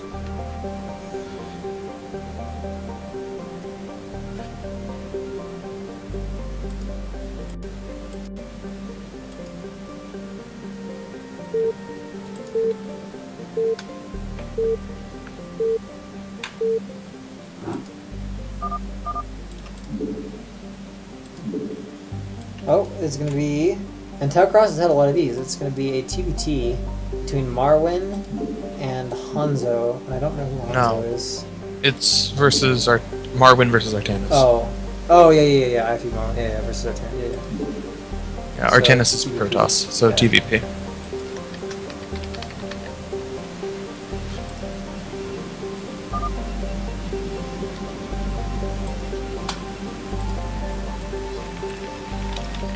Well, I don't think we really need to discuss too much who the favorite player in this map should be, and that would be Marwin.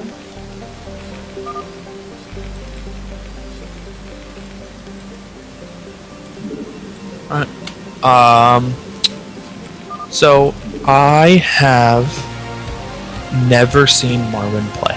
Really? Really. How does And you have hyped him up so much. I'm excited. Yeah, he's been good. He's actually hasn't looked quite as good here in his last few games. He hasn't been like quite as dominant as he looked around like the TLS before this and whatnot, but he's still been good. But he did lose 0-3 to Vadi, although again that was kind of a bit of a show match situation for some of those games and stuff. But and he lost to, who was it, in that ridiculous 50-minute TVT that was like low eco the whole time. Can't remember who, but that was a ridiculous game. Guy was doing like bio drops at the end or something like that.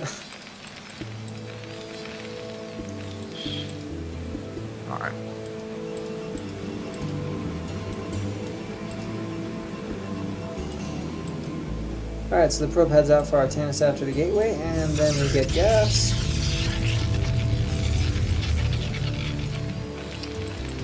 So both players opening up pretty normal. No, this is not D-rank Artanis. D-rank Artanis is now C-rank Artanis, and he's a Zerg dude. And of course, this guy is a Protoss Artanis.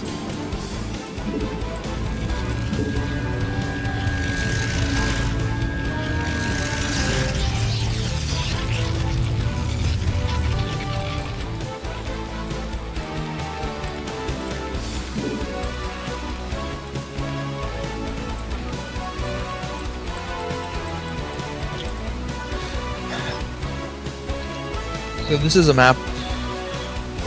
This is a map where you can just block the choke with the barracks, right? Not misremembering that. Yeah, you could. Of course, Marwin isn't doing that. He's just going to make a little SimCity there with the depot next to the barracks. Interesting. That doesn't wall, does it? After he goes down to the machine shop? I wonder if it could, but I think there'll still be a gap. Yeah, I don't think that reaches. That's odd.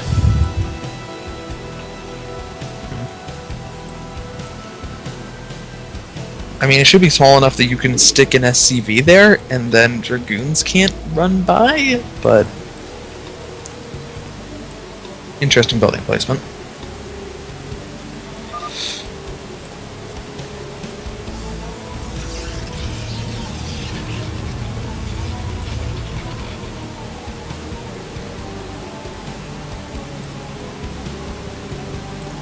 It's just leaving the probe outside the front for when Marwin pokes out with whatever he decides to do, so he can get a feel for that.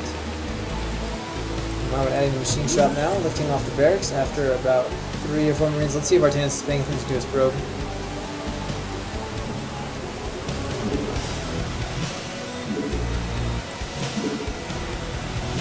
Seems he is, and pulls it back nicely from North Marines.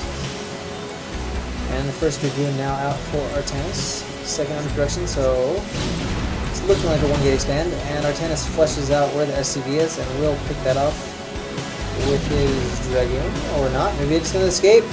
Oh, the Dragoons get caught in the middle line, and the SCV might just get to safety. No. Yeah, but not quite. Not quite.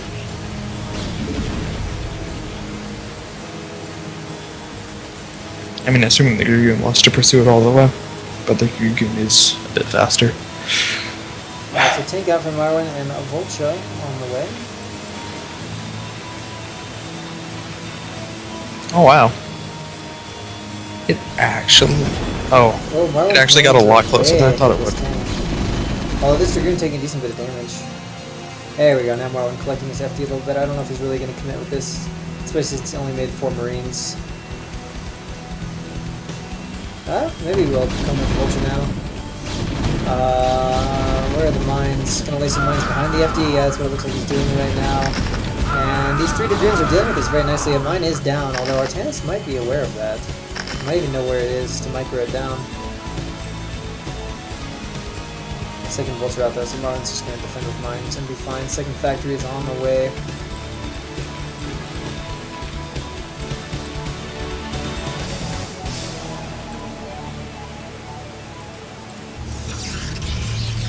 And Artanis starting down Robo and Citadel at the same time. I wonder if he is going to try to drop PTs. It seems a little delayed for that, but at the same time, that's a pretty damn fast Citadel.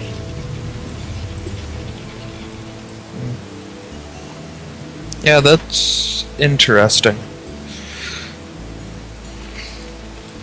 I mean, he's not making any zealots, right? So, at leg speed would be really weird to get this fast as well. DT seem a little bit late. Storm seems a little bit early. I mean, it could just be the Robo Fusion and going for relatively fast Arbiters, but that leaves you kind of vulnerable. Oh, he's getting leg speed. What? Okay, so Artanis can do something really aggressive. Here we go. We got some Zealots starting. Maybe he just wants to make some fast Zealots and hope he can clear the mines, and then get in there and attack Marwin. Could also pick up the shuttle and go for an elevator. This map is really easy to do an elevator on. I mean, it's going to be late for an elevator, but with leg speed? Yeah, if you're already getting like leg speed, why get the shuttle? And if you're getting the shuttle, like, why not just skip the leg speed? Because the shuttle is going to take care of the main benefits of leg speed, unless you really just want to reinforce faster. Alright, well, he is getting the shuttle. So... You know what? I'd be interested to see if an elevator could work on this. Because if you elevate her in, then the tanks are forced to fight without cover. And then you can use the leg speed to really close the gap. Possibly? I don't know. It's definitely something I haven't seen before.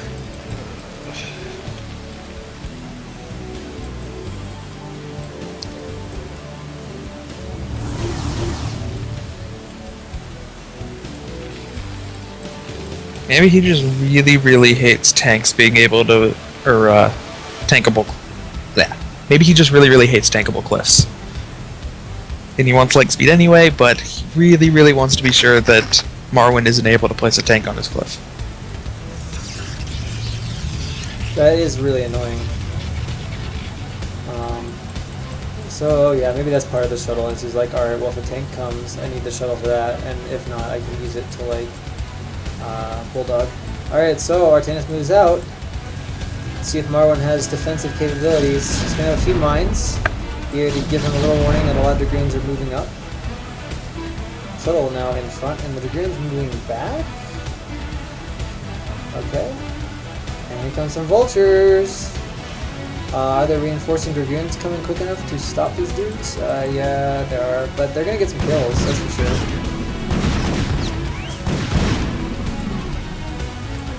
And actually, Artanis thinks about coming back and he's like, wait, I've got goons in production. They should be popping out any moment, but that's a lot of kills for Marwyn right now. Really doing a number on the economy, but at the same time, Artanis is gathering for the attack. The shuttle is bombing on the tanks. Everything else running in is a pretty darn good mine drag. And there is a lot of Protoss coming in here. All the SCVs have been pulled. Tanks are not being target fired all that well by Marwyn. But with the wall of SCVs and the results almost cleaned up, I think he can actually hold this off. And of course, the vultures have done some pretty good damage, and the Dragoons are repelled. And the threat now kind of passing. Income-wise, yeah, we can see Marwyn, even with the SCV pull, now has a solid mineral income advantage over Artanis. As those vultures, they got 10 or 15 kills out of that. And oh wow, look how vulnerable this is over here. I don't even think Artanis knows it exists. Very small micro mistake from Artanis at the beginning of that fight. The first zealot that he dropped was outside of the tank's splash range. So it did distract fire, which was good, but it didn't actually do any damage to the tanks. It just died instantly. If he had dropped it a little bit closer, he would have been able to just about kill one of the tanks. And that might have been enough to give him the opportunity. I mean, the difference of fire out between 4 tanks and 5 is pretty significant. And it's not as if Marwyn had a whole bunch of tanks left over. I think he just had one, and then one tank he brought up in reinforcement. Now Marwyn's in really, really great shape though. He's on 3 bases to 2, and Protoss is not really even having tech that fast.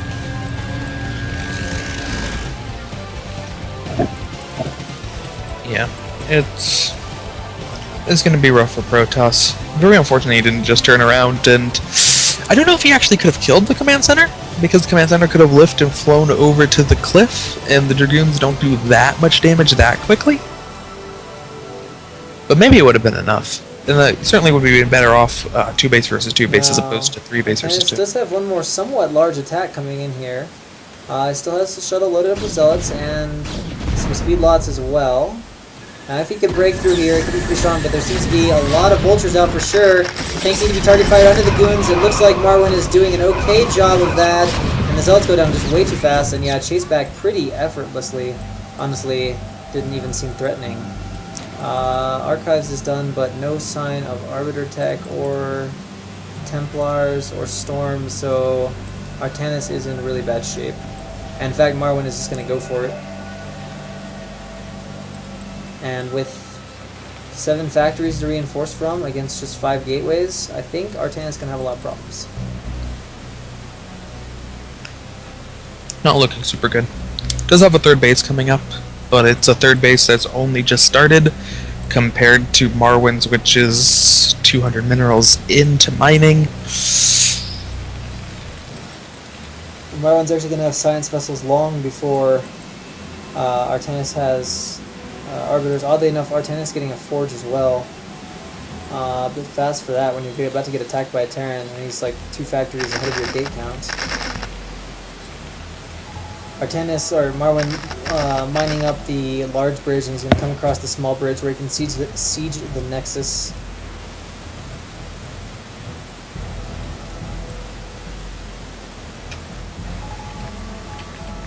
And Artanis does have most of his army here. Here we go. Everything coming across. A few tanks sieging up. Some of the tanks sieging up way far in the back. And there is a lot of vultures fighting Dragoon here, which is pretty good for Artanis, but the tanks are adding their own damage. Marwin does need to pull those vultures back a little bit, or lay mines or do something here. Lots of zealots coming in though, and they are doing a good job getting rid of the mines, and lots of vultures have died, so this engagement has gone pretty good for Artanis. In fact, it might be pretty good enough that he's actually going to kill Marwin's army. I really feel like that was poorly controlled by Marwin. Marwin's still in good shape, but I was not impressed with the way he let those vultures just fight the Dragoons basically outside of siege tank range, costing him that battle. Has he gone to 3 shop yet? Nobody's taking a 4th base. It's playing like, I don't even know how to describe it, like a Sauron Terran or something, where he just like attacks, and Protoss never gets a big enough army to do anything, so he just keeps expanding. It's... coming in with more vultures. I really think this is a very strong way of playing Terran in terms of the factory count. I think that going for 2 machine shops and then 5 without machine shops can be really strong, but it's not strong in the way Marwin's playing it, when you just kind of pack it all together and then push out. Having 6 tanks isn't good. It's really strong when you're constantly using the vultures to harass and constantly laying mines. There has been some mine layage, and he definitely did get in with 2 vultures really early and set himself up to be really, really strong. But in terms of the amount of vultures he should be producing and like the amount of mines that should be on the map, it seems like he would be better off if he had added more machine shops and less factories instead, because that seems to be the style he wants to play. Yeah, now he's got 3 machine shops, so he's starting to get tank production really going up to 8 factories now, and the supply advantage huge. In fact, he's probably going to get to a point where he can just A-move pretty soon. Arbiter Tribunal's finally done. Stasis on the way. Where is the start date? It's in the natural. Arbiter's 40% done. That's going to be a while. Little vulture house here with kind of a semi-pylon wall blocking that off.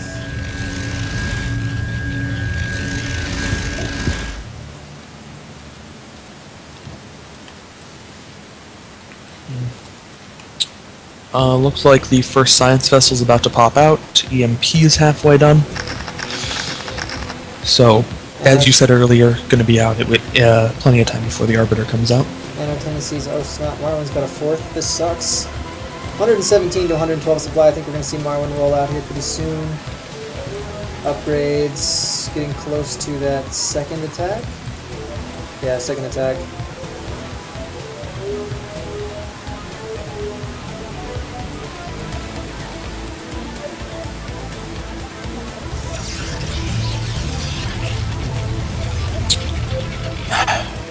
Well, setting up a...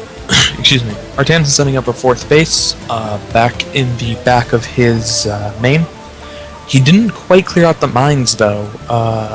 Marwin had laid 3 mines there, and 2 of them are gone, but one of them still close enough to certainly be able to see the Nexus. And that's going to be a really hard base to defend against Vulture Harass. He's been able to stem it off just by having a bunch of Dragoons and not having a whole lot of distance between his natural and his 3rd.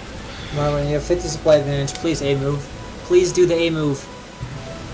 I love seeing that's like, even though I play Protoss, it's so satisfying when a Terran knows they're far enough ahead that they just A-move and don't siege anything and just let the pure DPS nonsense of Terran just wreck Protoss.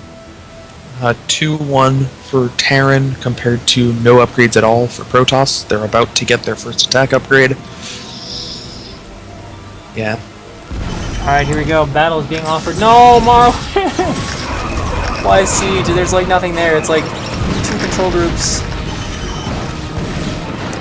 EMP manages to hit the Arbiter, so not even a stasis, and yeah. And now Nothing Protoss Protoss can do with this. reduced to about a control group of Dragoons against a lot of Terran shit.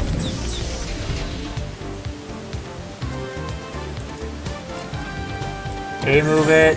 A-move it! He's got like no production, man. He's got like 8 gates. GG is said, and Marwin puts iFU up 3-2. Or 3-2.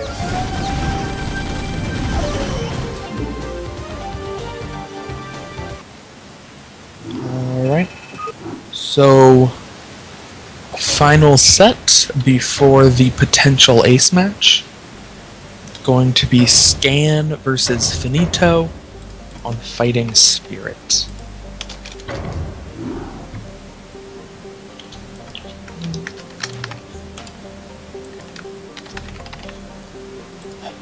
Watch, Finito's gonna win. Well, if he beats Scan once, he'll have to beat Scan again for ace match. Is he also the ace player? I don't know if he's the ace player.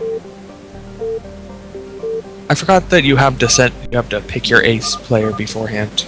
Because realistically, if Finito was to beat Scan, I'm totally setting up my Finito for my ace player if I'm iwL.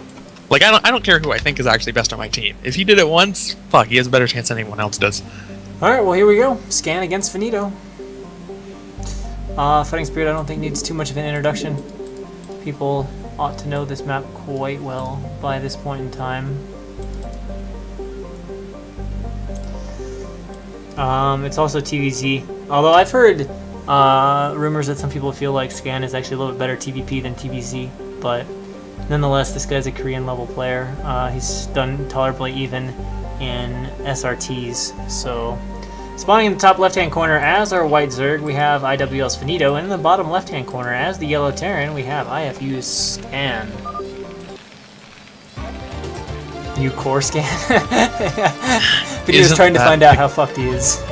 Isn't that the great question? Scan, Is Scan Korean? Well, Scan is everybody, so... You AKA? Huh? I don't even understand that question. iFU Scan.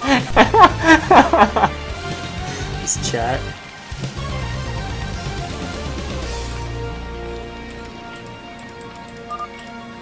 Scan question mark.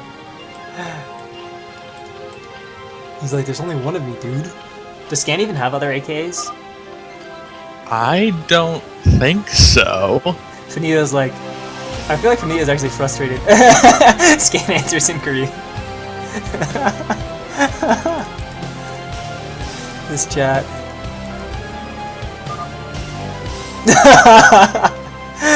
Finito mad. Wow, we get a little BM. I wonder if there's bad blood here. Did he mean to? I wonder if he intentionally did that or mistyped it. Totally intentionally did that. Finito now says, yeah, you good Scan, smiley face.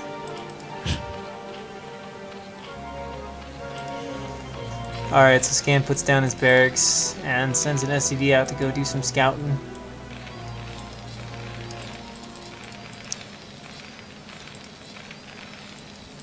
And Finito dropping the 12 hatch. Is he gonna do it? There we go.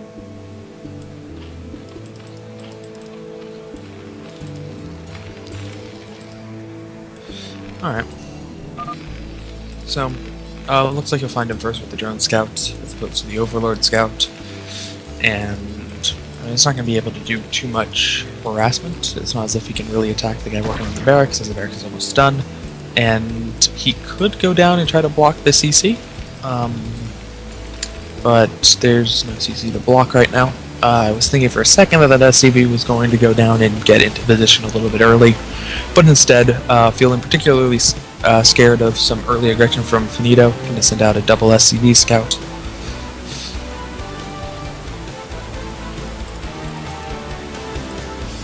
Spawning pool, of course, down. We should see gas pretty soon here after this hatchery. As this drone is just kind of wandering around. There we go. Put a little bit out of vision, but I'm sure Scan will know. Or we'll just go over and see it at some point. Yeah, there we go. It's like, it's gotta be here somewhere. This ain't right. And it's like, there it is.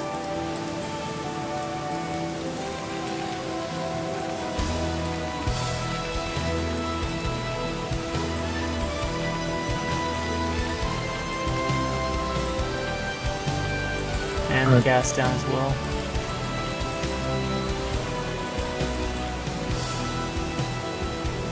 Now, I'm a little bit surprised that Finito didn't go for anything aggressive, going for a 12 hatch here, and not even doing something like 2 hatch Mutalisk, as he's throwing down his 3rd hatch. I really feel that Finito has very, very strong micro.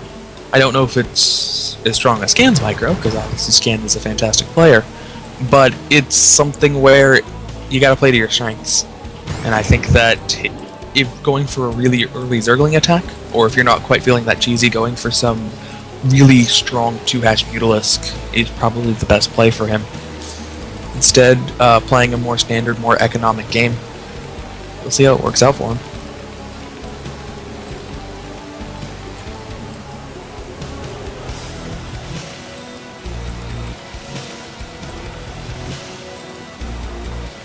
And Scan's gas just now finishing up. I think we'll see the Academy. Yeah, there's the Academy, so 2 racks of CAD.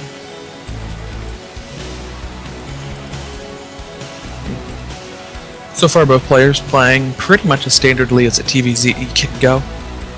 2 racks Academy versus 3 hatch. Oh, Hydroden. Hydroden at basically half layer, so pretty strong chance we're going to see a Lurker opening here from Finito. Alright. Someone's asking why score is 3-2. I don't know if this is a troll comment or not, but the score is probably 3-2 because the score is 3-2 in the clan war. I mean, I know that's really shocking, but yeah. Alright, chat has me covered with responses. I don't understand if that's not troll. If that's serious, I don't know what to say. It could be that they think that Scan and Finito have played 5 times, and so far have gone 3-2. Oh, okay, maybe. They could be thinking about it as that instead of okay, yeah, if they didn't realize it was a clan war, I guess I could excuse the confusion. Or they might have just thought it was a clan war, but didn't realize that that was the score for the overall clan war. I like to give people the benefit of the doubt. Alright, so 3rd rack's on the way, as is Stim and a few medics, and Finito's got a lot of lings out now. Although Scan is pushing a little bit on the map here. Needs to be a little bit cautious here. This is quite a few lings. If he gets careless with this army, could be some trouble. A few lings here are going to see this. He's not going to run in yet.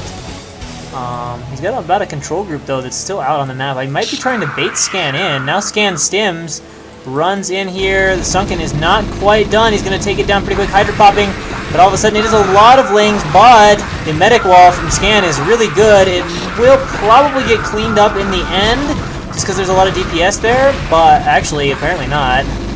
Alright, that's not a good start. Of course, Scan sees the Lurker, moves forward now, gonna try to pick off more of these Hydras, so Lurkers can't be made. Down goes 1, and Finito is off to a rough start, and of course, by morphing this, he's gonna just allow his drones to be attacked. They need to run away, or he's just gonna try to drill him. Probably can get the 1 Marine here. I don't know if he can get the 2nd one, though. More Hydras popping with those. Should finally get rid of this. But Scan is sending in more Marines as we speak. There is a Lurker now down, though. Does Scan have scans? No, he does not have enough energy. Well, he's got almost 3 scans, actually. So yeah, he's going to have plenty of scan. He's not going to be out of scan. But there might just be enough units from Finito to hold off this small group of Marine medic. But damage has been done.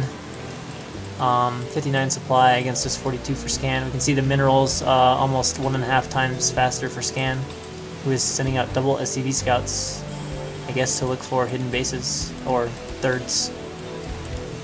Probably wants to save his scans because he thinks he can bust in there at some point, and we can see that's sort of what he's doing. He's going to use SCVs to scout. Pretty fortunate for Finito that one of those medics ran out of energy, because if both of them had full energy and kept those Marines alive, it would have been a lot worse for him. Queen's Nest just finished, and the Hive has started. And now pretty much... So... yeah, that sounds about right. Needs a 3rd base though, but I think pretty much what Scan's going to do is just going to really slow the advancement of these Lurkers, and then by the time they get there, he'll have his vessel and tanks out, and then he'll apply counter pressure. Scan's like, oh, there's no third base. At some point here, Scan's gonna have to move out of here, or he's gonna get some of his Marines cut off. There we go. Oh, he's actually, whoa. Wow. He actually poked in there and got out in time. Scan has double bunkers back at home. He actually has the third one too, but that's from earlier. And now Finito trying to move across the bridges, but we can see Scan is doing an exemplary job here of slowing this down.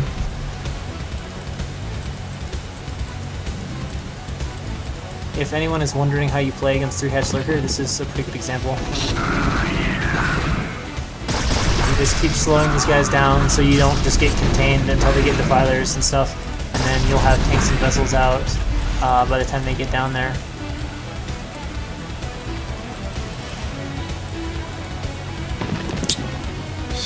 Yeah, this is... I mentioned before I wanted to see Finito go for something a little bit cheeky.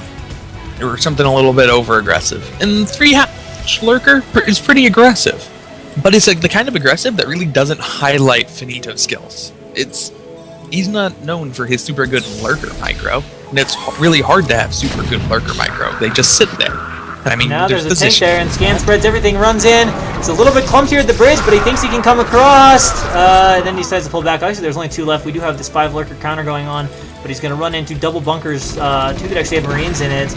So I don't think this Lurker counter is going to do anything. It's going to make it a little awkward for Scan, and then he might have to divide his army. But Finito is going to run right into the army of Scan headlong. Lurker's burrowing. Scan, does he notice? Gotta move away. There we go.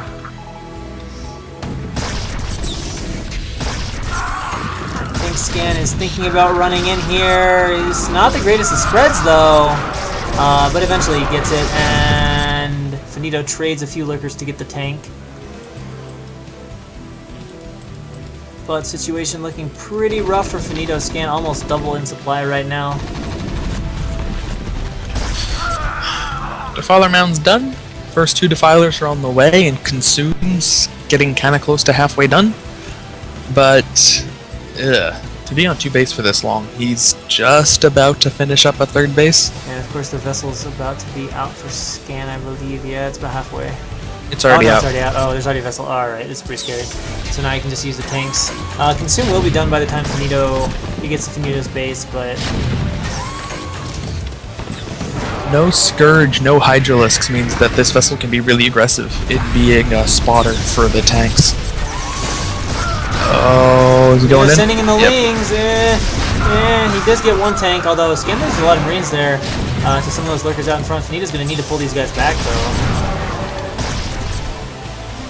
Scan now double supply of Finito, though, after the suicide of those lings. Just not enough eco right now to deal with what Scan has. And now Scan is coming in here. There is a Defiler out and has consumed. Swarm is thrown down. Scan pulling the vessel back nicely.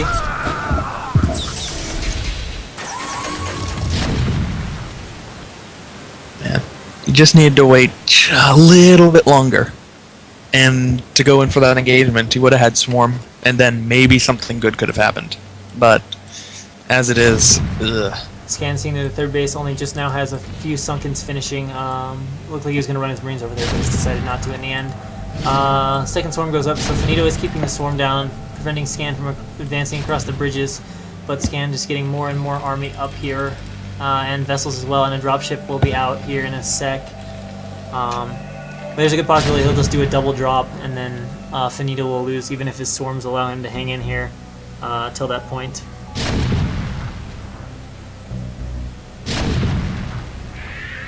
And here goes some Irradiates down, getting the Defilers. I hope there are more on the way. Scourge chasing the vessel, but Scan's Marines are on top of that. I just have some more Defilers on the way, so that's good. And now Scan has peeled some of his Marines over here to the 3rd base. He's got to stim and run up. Army's way out of position. No Nidus Canal. And no Lurkers at the top of the ramp. Definitely an error there from Finito, and Scan is punishing this at the same time.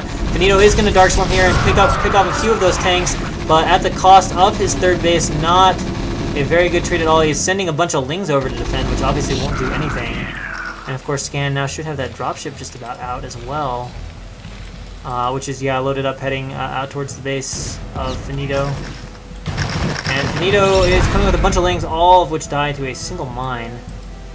And now Lurker Defiler moving out onto the map, but the dropship unloading and the natural drones are being killed. reaction from Finito is probably not going to happen because he's also microing this little assault down here. He says make taw. I don't know what that means, but iFU will take it 4-2.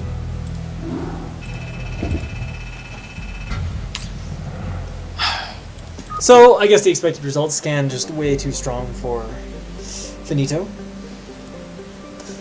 Heck, it's quite possible that scan is way too strong even for Ziki, although Ziki can take games off of him, but... Alright. So I guess that's all for today, and I will see you...